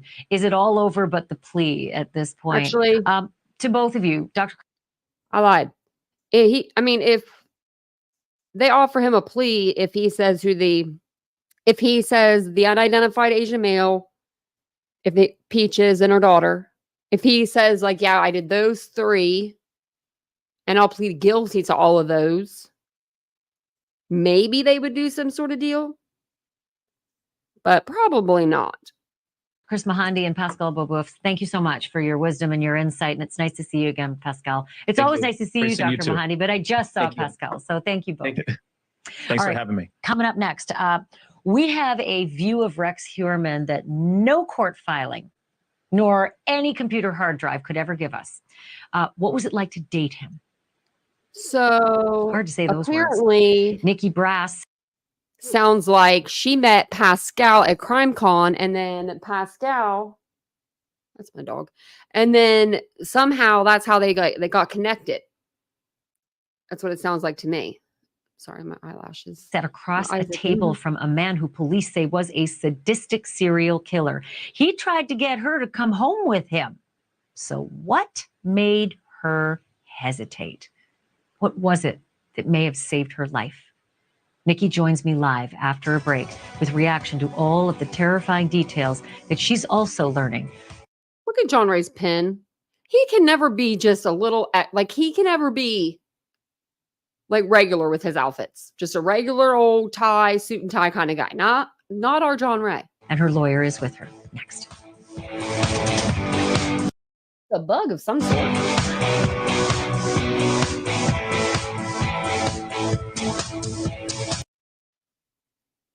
Nikki Oops. I didn't out do and that. torturing and killing innocent women like you or your sister or your mom or your daughter. Nikki Brass had that experience. She's a hair and makeup artist who used to work as an escort and says her date with Rex Heuermann in 2015 was one of the more terrifying nights of her life. She adds that it was also very, very strange. And she joins me now with her lawyer, John Ray. Thank you to the both of you. Nikki, let me begin with you if I can. And thank you for coming back on the air to talk about this. Obviously, in a really difficult time for you, because these were very uncomfortable details that we learned this week. A blueprint with hunting and targeting and playtime and supplies, all allegedly Rex Heuermann planning his kills. What's your reaction to the information that you've heard? Honestly, a lot of the information I already had from him. It was said in a third person point of view, but he said that stuff before it was released. I already knew. Oh, man. Tell me about that, because as I recall, he became strange on that date because he seemed to have a fixation with the Gilgo Beach bodies. So to walk me through what it was he started saying to you on that date. When we first sat down, we talked about basic stuff, and then That's the picture. Look at that picture. Imagine being on the receiving end of that thing. Sorry, I ain't taking that back. I ain't taking. I said what I said. I would not want a selfie from Rex Heuermann. Don't send any selfies over here, Rex.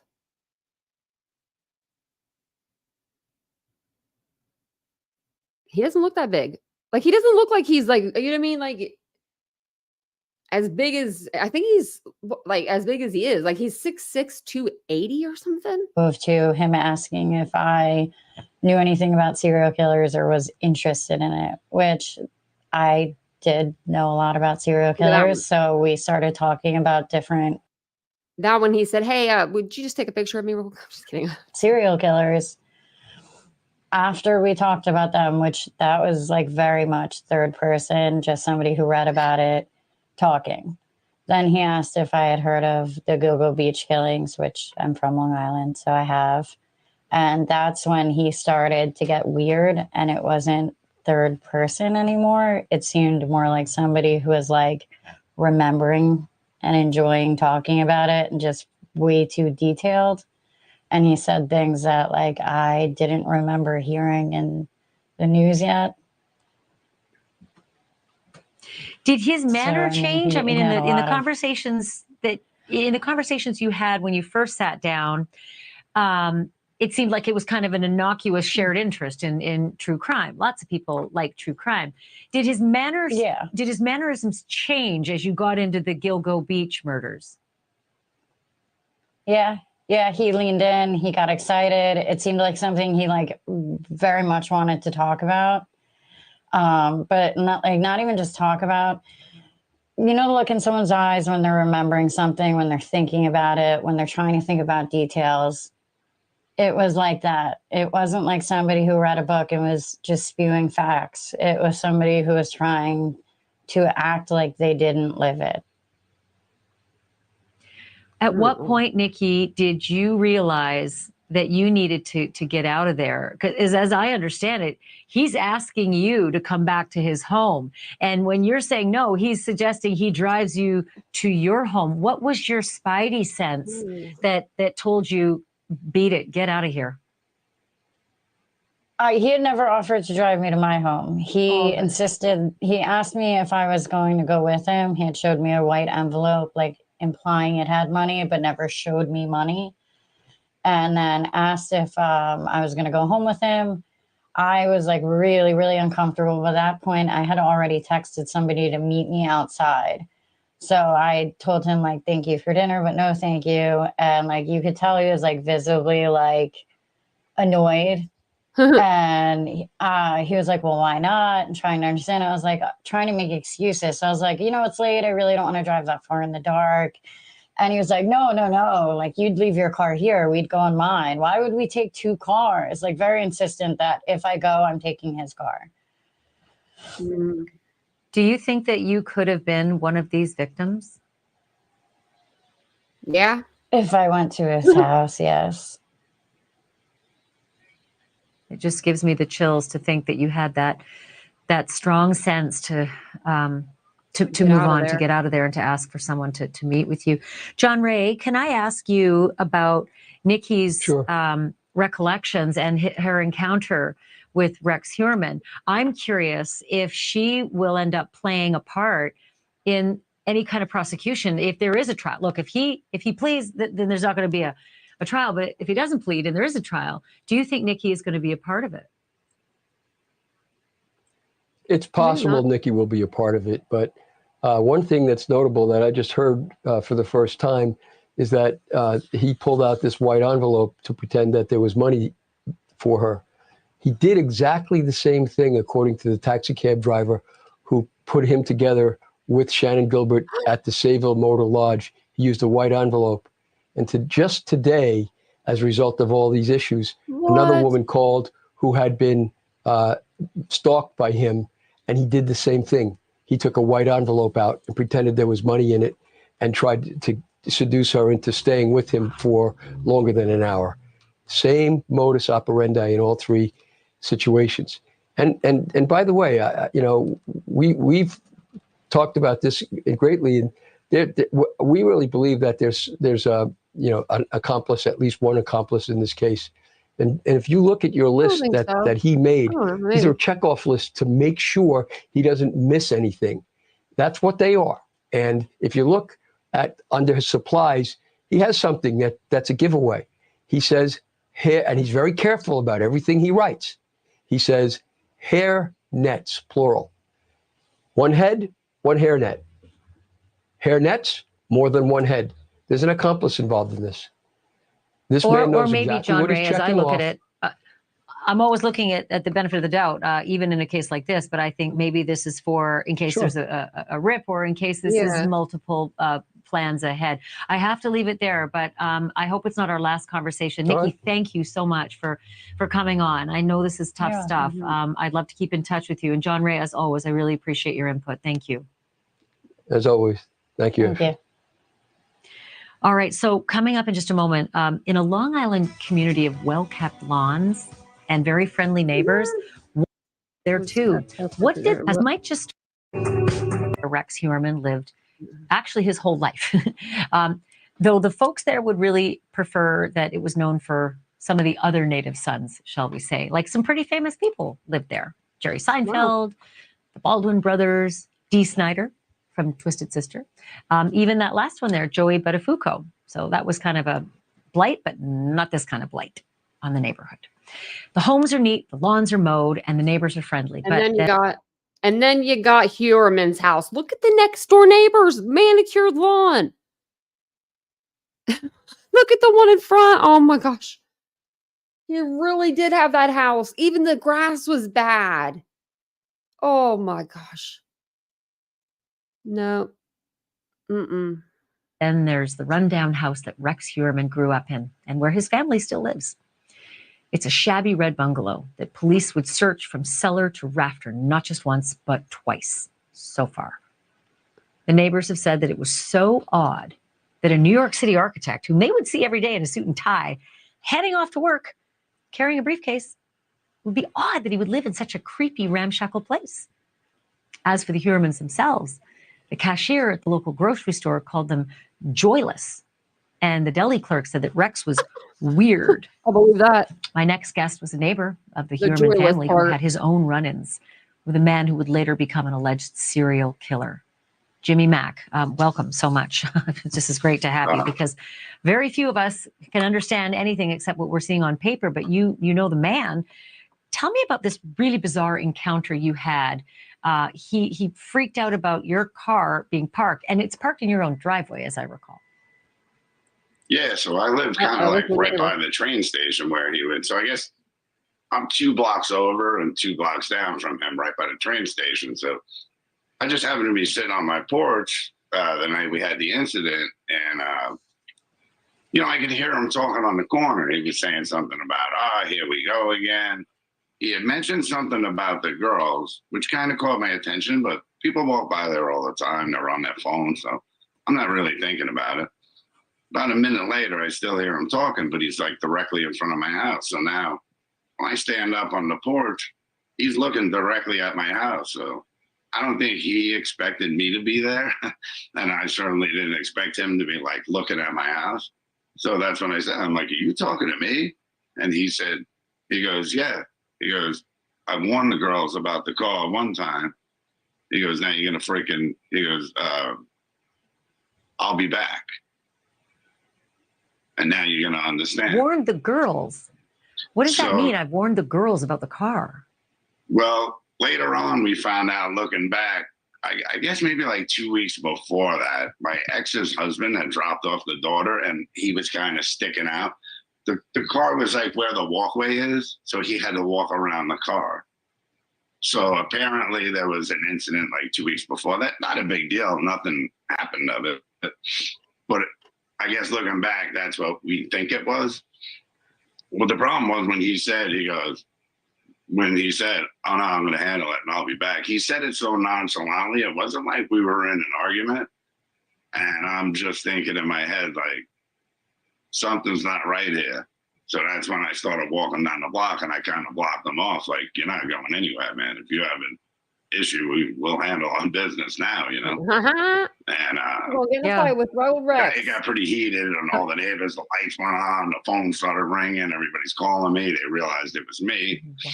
So we just left it as, all right, well, I'm not going to walk down your block anymore. He walked away. So my girl's son had come out. He was standing like the house next to me. So I walked like 3 houses up. And that's when I started walking back, I started replaying some of the things he was saying. There was a few more words said. And I heard a couple I wish I would have paid more attention to what he was saying on the corner. But there was just things that weren't making sense. So I'm like, I need to find out where this guy lives. Because I know I had seen him before. So I jumped in my car. He went in the house. My neighbor directly next door called me. I kept him on speakerphone. So I went 2 blocks. By the time I found him, he must have saw me coming, like when I pulled my car over. So he dipped in between the 2 houses. So now I don't know which house he's in. I just wanted to know. It bothered me enough that it made me say, I need to know where this guy lives. And as I understand it, Jimmy, when you heard that there was this alleged killer in the neighborhood, you instantly thought of him, and you said you knew it was him. Yeah, there's like another incident, right? Like I only have a couple seconds left, but there's this I wish you would have saw his face right there because he just thought of something that he remembered. other incident that Rex had some run-in with your wife as well. Can you just briefly tell me what that is? Well, about 2 or 3 weeks later, we had left it. The short of it, we had left it that he's not going to walk down my block anymore. So my wife was walking the dog, and his last name's Mac. I wonder if he's going to be related to Valerie. He had looked at one of the her. victims. She didn't know it was him. I just described her. She figured it out. She had seen that he just looked directly at her and then saw my car wasn't there and then walked down the block and like kept staring at her. But she never told me until after he got arrested because she didn't want me to make a big deal of it. But I felt uncomfortable enough in the situation. Yeah, the situation was bad enough Then I told my friends where he lived, who he was, just in case something happened and he came back. So it was, it was enough for me to think something wasn't right here. And especially when I saw the house, I said, "Oh, that's the guy that lives in that red house." Like, so then it really kind of. So I didn't Jimmy, expect that. Jimmy, can I just ask you just a one sentence, because I am really over, but I've got to hear from you in one sentence. What's your reaction to all the information we're learning from the courts? Shocked, but not shocked.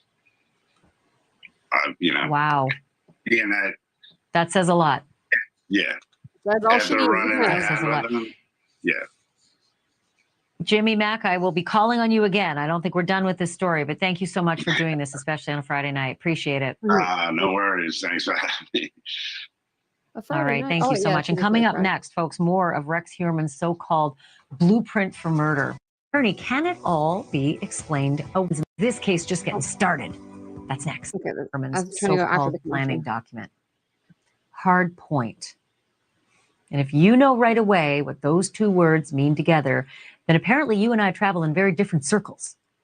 Because according to the prosecution's court filing, hard point comes from the field of sexual suspension bondage, which is another phrase that I'd never heard before today. And that refers to, quote, a fixed attachment point in the ceiling that supports the weight of an individual being suspended off the ground, end quote. Now let me take you to last July, almost a year ago, just after Rex Heuermann was arrested. State and local police went through Heuermann's house. The tarps went up, and oh man, the boxes and boxes and just junk that they were carting out. There were piles of firearms, rifles, handguns. There were posters and Playboy magazines and even a child-sized creepy doll. There were paintings of women and a well-known book about serial killers. And then they went back to the house just last month and they hauled away a whole bunch more stuff. And we don't know yet whether... Just imagine imagine accumulating stuff throughout your whole life until you're in your 50s or you're 50. I think he was 50 when he was arrested. So you're 50. All that stuff from your childhood home. Oh my gosh. Ooh, that's just too much. I think I am National Native. I think I am going to go over some of that stuff. I think I'm going to go over the whole case in general again.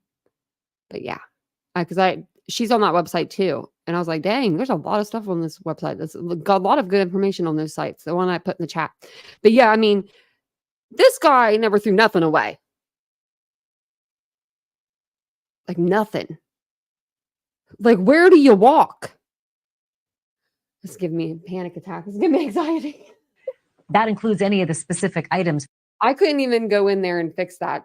That's just something that you just burn to the ground and walk away. Like, that's too much. From Heuermann's alleged planning doc, like heavy ropes, for instance, or booties, or drain cleaner, or hard points. But if it does, it would be pretty hard for imagine something that you had from 1993.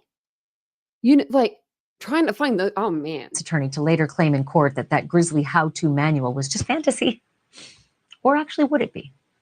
Sarah Azari is a trial attorney and News Nation legal analyst, and Dave Ehrenberg is a state attorney for Florida's 15th Judicial I hope we don't hear her defense mouth. District. And her and Jennifer Coffendorfer, they both get me. Palm Beach County, both friends of the show. Okay, I'm going to start with you, Sarah, because this is just a mountain of bad facts. But is it slam dunk? No, Ashley, it's not slam dunk. You know, up until yesterday, I thought the strongest evidence against Heuermann was the DNA, of course. But the DNA just put him in contact with these sex workers. And it didn't necessarily... the calling of the using the sex workers' cell phones and calling their family members.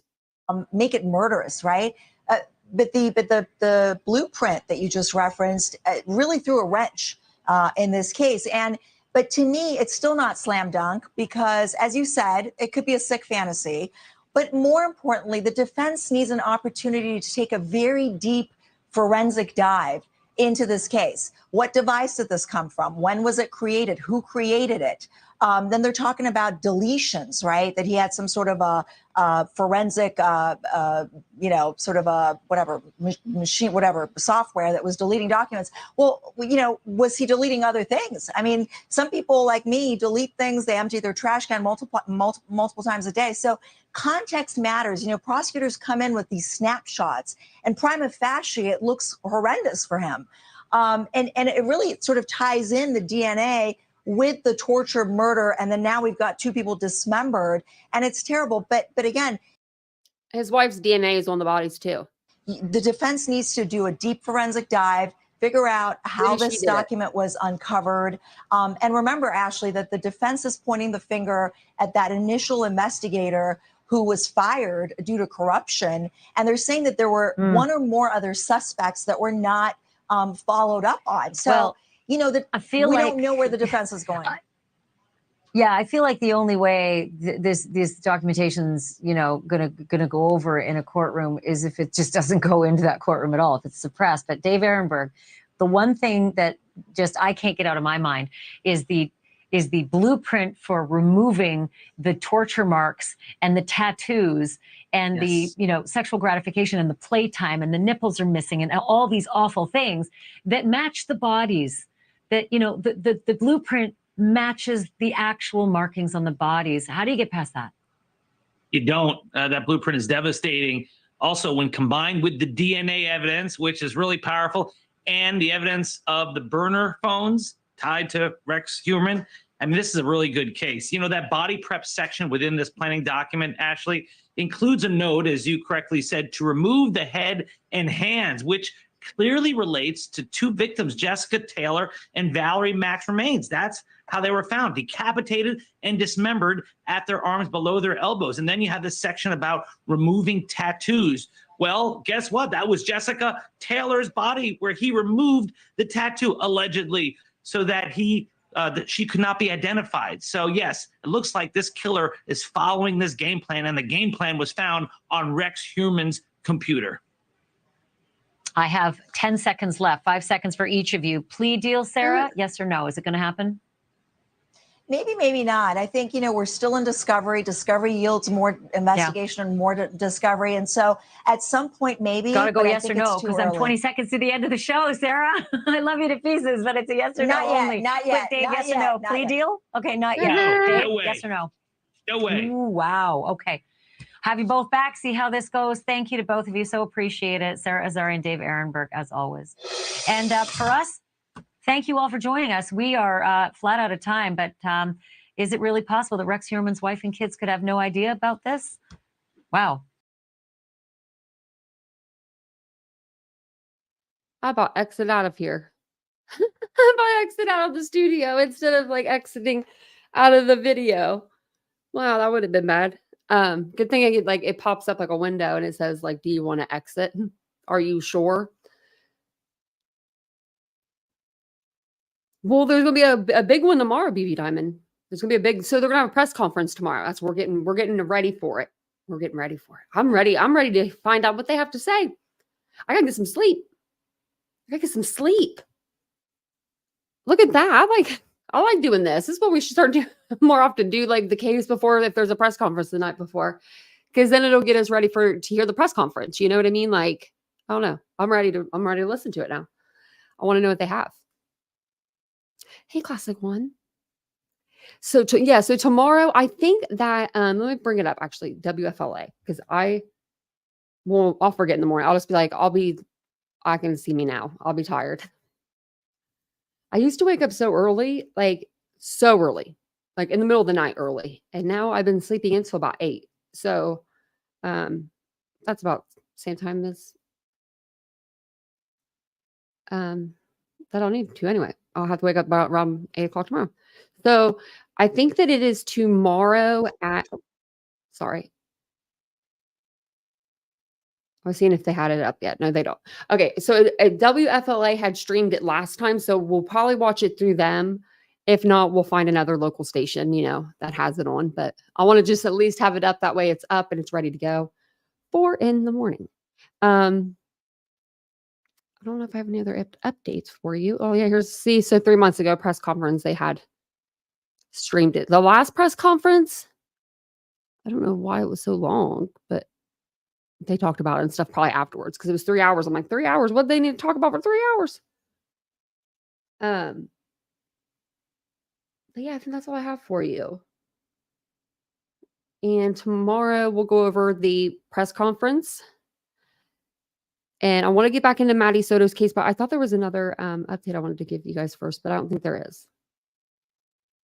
Let's look up. Oh, I want to go over Madalena, Coach Kari's case. What's this? Nonprofit shines light on services to South Asian community after missing woman case. Oh. I was just seeing if there's any updates on any of the cases that we're covering. Let's go to Twitter real quick. I'll check there real fast before I jump off here. I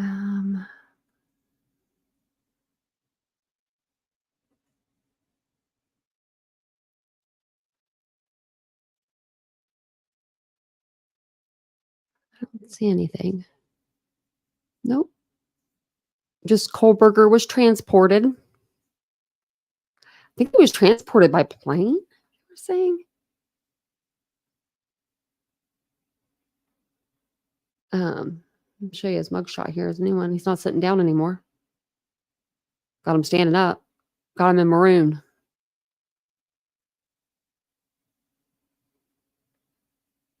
Looks like you haven't been taking up on them eyebrows, Kohlberger, because they're looking a little bushy to me.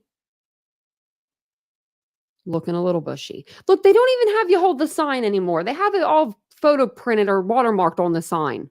You know how you used to have to hold like the sign? Look at that. Got his name and everything on it. What's this little? I wonder if you can actually like, that'll show his location or something. But yeah, I mean, facial hair too. Yeah, he hasn't shaved. He didn't shave. Probably doesn't shave a lot while he's in there. I mean, they give you the worst razors. You get like disposable razors. Imagine being a guy. Imagine being a woman and like, you know, like those cheapo, like the cheapest, think of the cheapest shaving device ever. And you get that for 5 minutes. And they'll be back to get it. They'll be back in 5 minutes to get it from you. Oh, you're halfway shaved? Sorry. You're going to have to suffer till tomorrow at 6 o'clock in the morning when we bring it back around for next time, you know? Yeah, they give them bad razors. I have to use men's razors. I don't know why. You know, I just like them.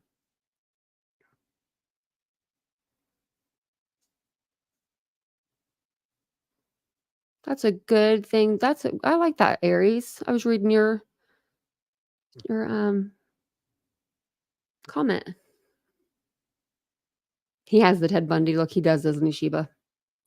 He's like I guess maybe he's like the Ted Bundy version from on my time. Because my mom was around for Ted Bundy. She said that all the girls thought that he was like kind of cute. And they were like, thought we were crazy because he was like, you know, this unaliver, of course. But they said that it was the charisma that he had. The charisma was what she said. He had charisma.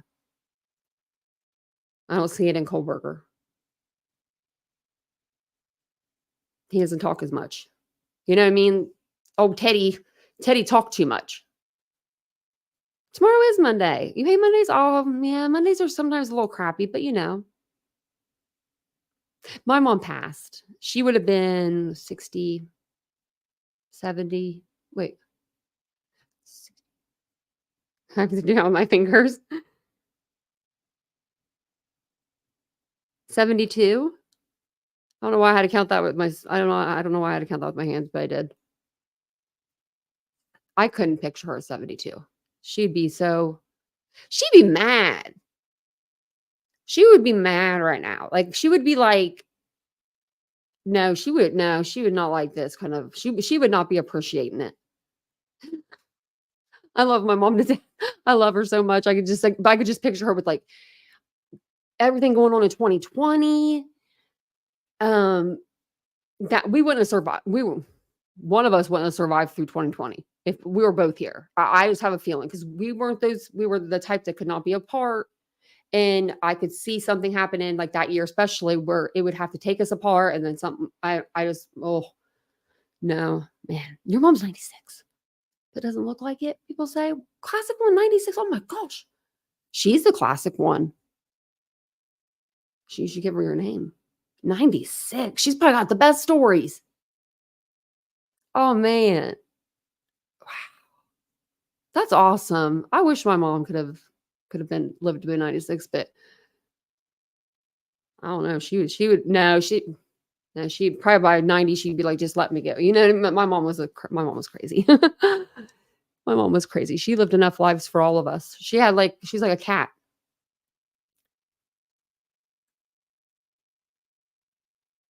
Oh, Aries, they are. Aries said they're all up there guiding us to victory in our darkest hour. Got that right. You know, sometimes I still get upset over my mom. My mom, I mean, that'll be 10 years. So 9 years this year. So yes, boys. I know, Aries, I know you loved your grandparents. It seems like they were like your parents. Oh man.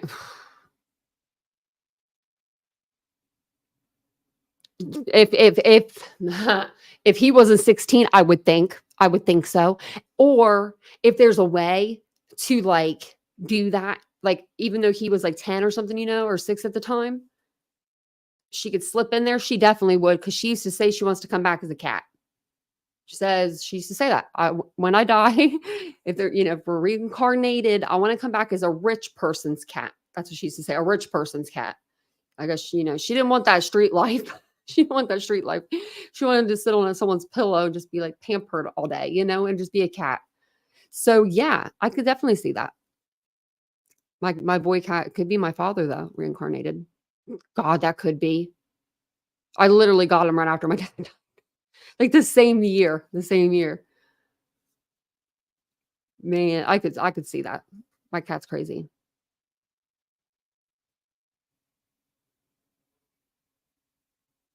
Yeah, Aries. Oh.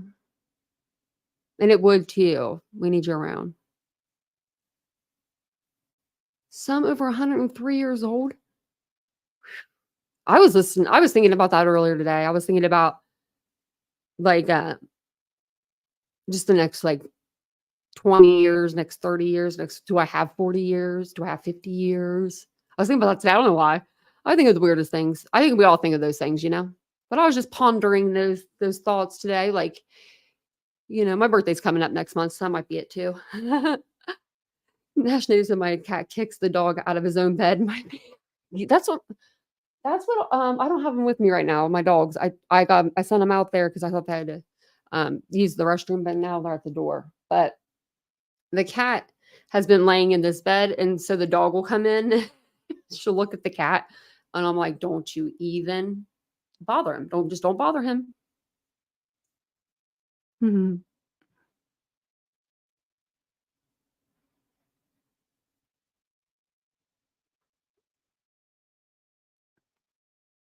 I thought I read something, but oh, PJ.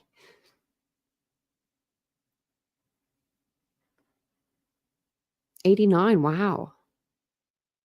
You're still blessed to have your mom at 78. It is a blessing. It is a blessing. I didn't realize that until the other day, actually. I didn't realize that me and my mom were only separated for like a month before she passed away. It wasn't that long. Wasn't that long at all.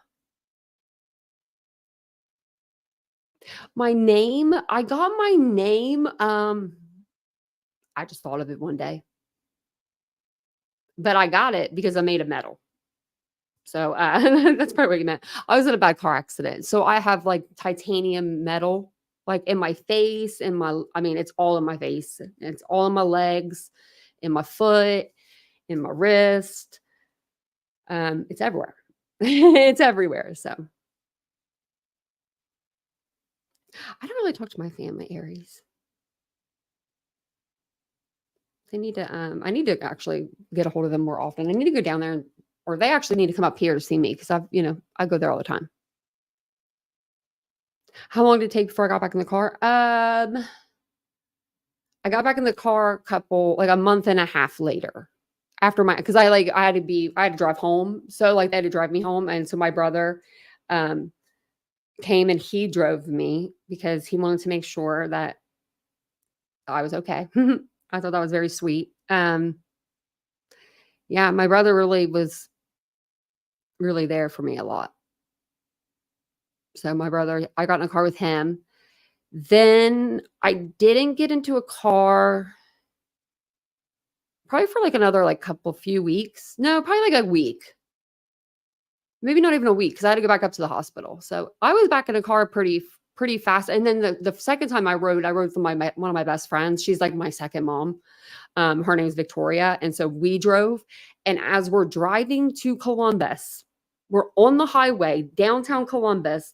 Her car that's never had a problem before, it was like a brand new car. The back tire comes off the vehicle and smacks into my door at 55. I mean, talk about, I was so scared. It was not her fault. We didn't get in a wreck. She got over to the side of the road. She did perfect. I'm freaking out because I'm like, I have to go to my doctor's appointment. I have a wheelchair because I'm not able to walk. I don't know I can't walk yet. And this cop pulls up behind us and I yell out the window. I'm trying to jump out of the car, but I can't. And I'm like, hey, you have to take me to my doctor's appointment, guy. Literally. I rolled in with the cops. I was like, well, I said, hey, you got enough room in that trunk for my wheelchair? And after we talked for a minute, he's like, sure do. And so we're on our way there. And I'm like, I'm going to be late. I'm going to be late. I'm going to be in so much trouble. I'm going to be late. And he's like, do you want me to go up with you? He's like, that way I can explain to them what happened. And if you're late, they'll see you. They'll see you. And I'm like, okay, yeah, sure do. Sure do, officer of the law. And he helped me. I know, what a horrible coincidence, right? That it hit the car so hard. That's what stunned me because I didn't even know the wheel fell off. And what it was her husband, it was a brand new car, but her husband had did something to her tires or something and must not have put those things back on all the way. He was trying to get us. He really was. He would never try to do that. But I think that's what ended up happening. But she had to get the car towed. So she stayed with the car, got the car towed while the officer took me to the doctor.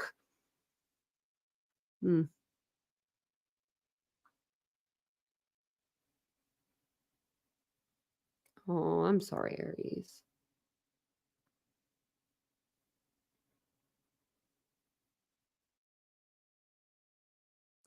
You just hang out with us, Aries. People like trouble to have trouble, Yeah, I want to go to Germany. But that was fun. I saw this. Is it okay? What is it? What I can think of it now. I can't think of it. What are the women that are they can hold all of the beer? You know what I'm talking about? They wear the dresses. I can't think of it's not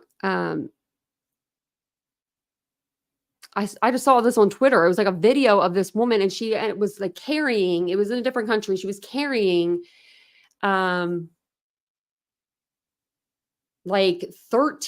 I think, tall beers.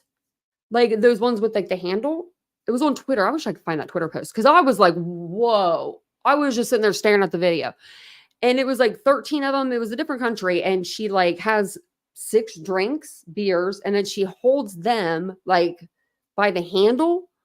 I can't even hold 3 at the same time. No, that doesn't look like it. Is it? I was thinking it was Switzerland or something. Maybe. Is it Switzerland? I don't know, but she was holding 13 of these bad boys. And I was like, how is her arm not breaking? Because you're holding the 6 beers, like tall, like 20-ounce beers. And then she had 6 on top of that. So she's holding like 12, like this. And then she had one like in the top, like on the top. So that counted for the 13. And I was just like, oh my gosh.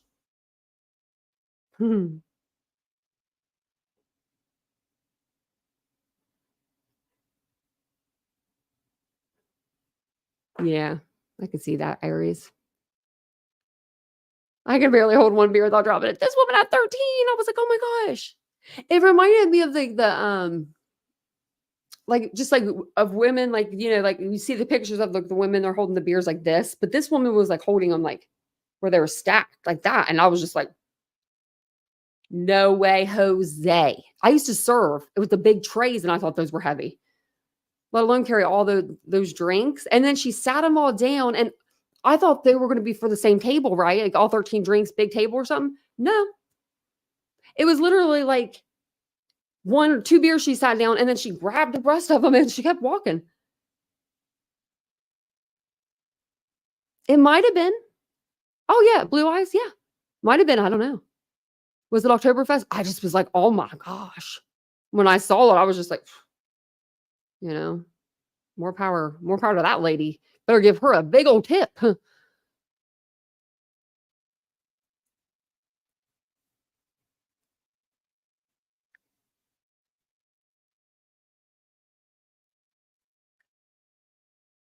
Oh, so maybe it was Oktoberfest. Are you finding it?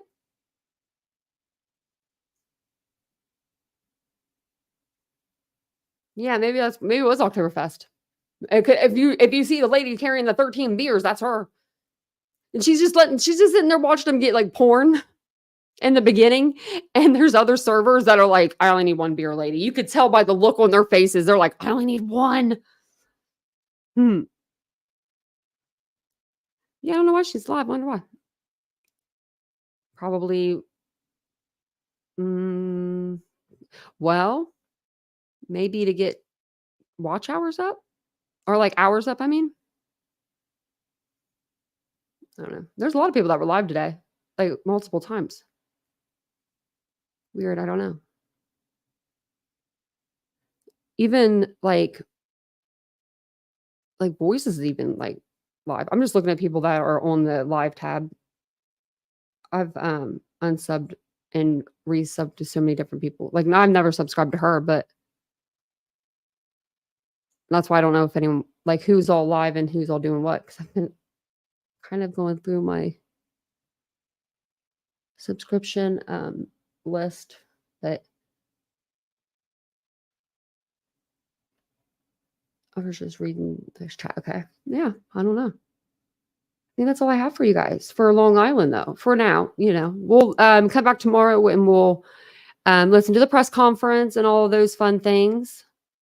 Hopefully they have like some. I think it's going to be like really, really good. Something really good is going to happen tomorrow.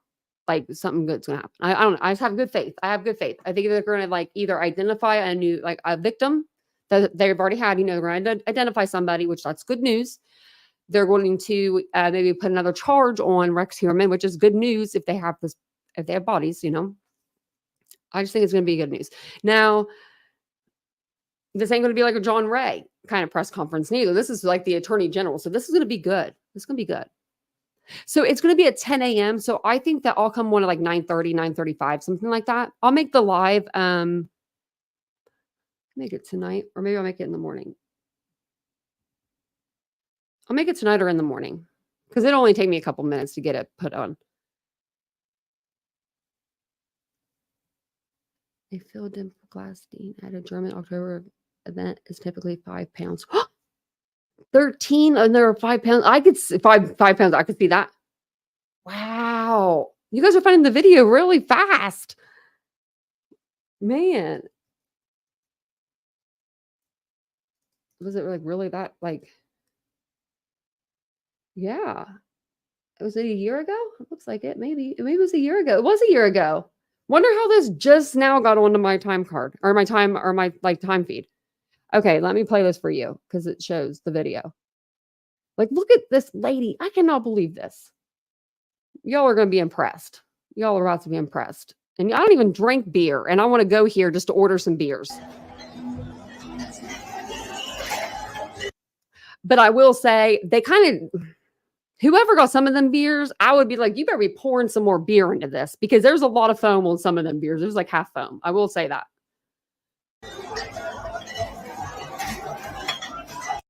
Like, I don't think the Squeaky be taking the beers here. He'd be like, no, you better fill me up. You better give me 2 of them.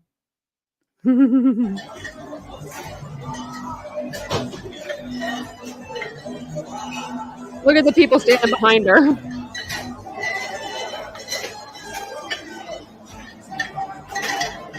You see that line, Foreman?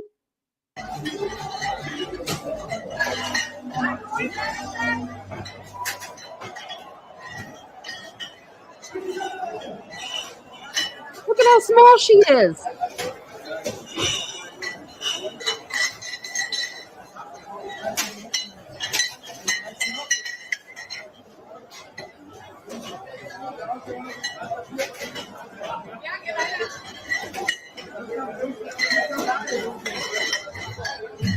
Look at this. Oh, they didn't show her all the way. Oh, the one that I saw earlier, it was better. Like, it showed her like dropping the drinks off at the table. She walks like all the way through though, and she stops at one point because there's people blocking her. I'd be like, behind, before I even got near them, so they would know to get out of the way. There's a lot of beers, huh? A lot of beers. Drunk Turkey's on live too. They don't come up for my For You page on my For You page anymore. Yeah, I don't know why. They never do though. They never come up on my my For You page.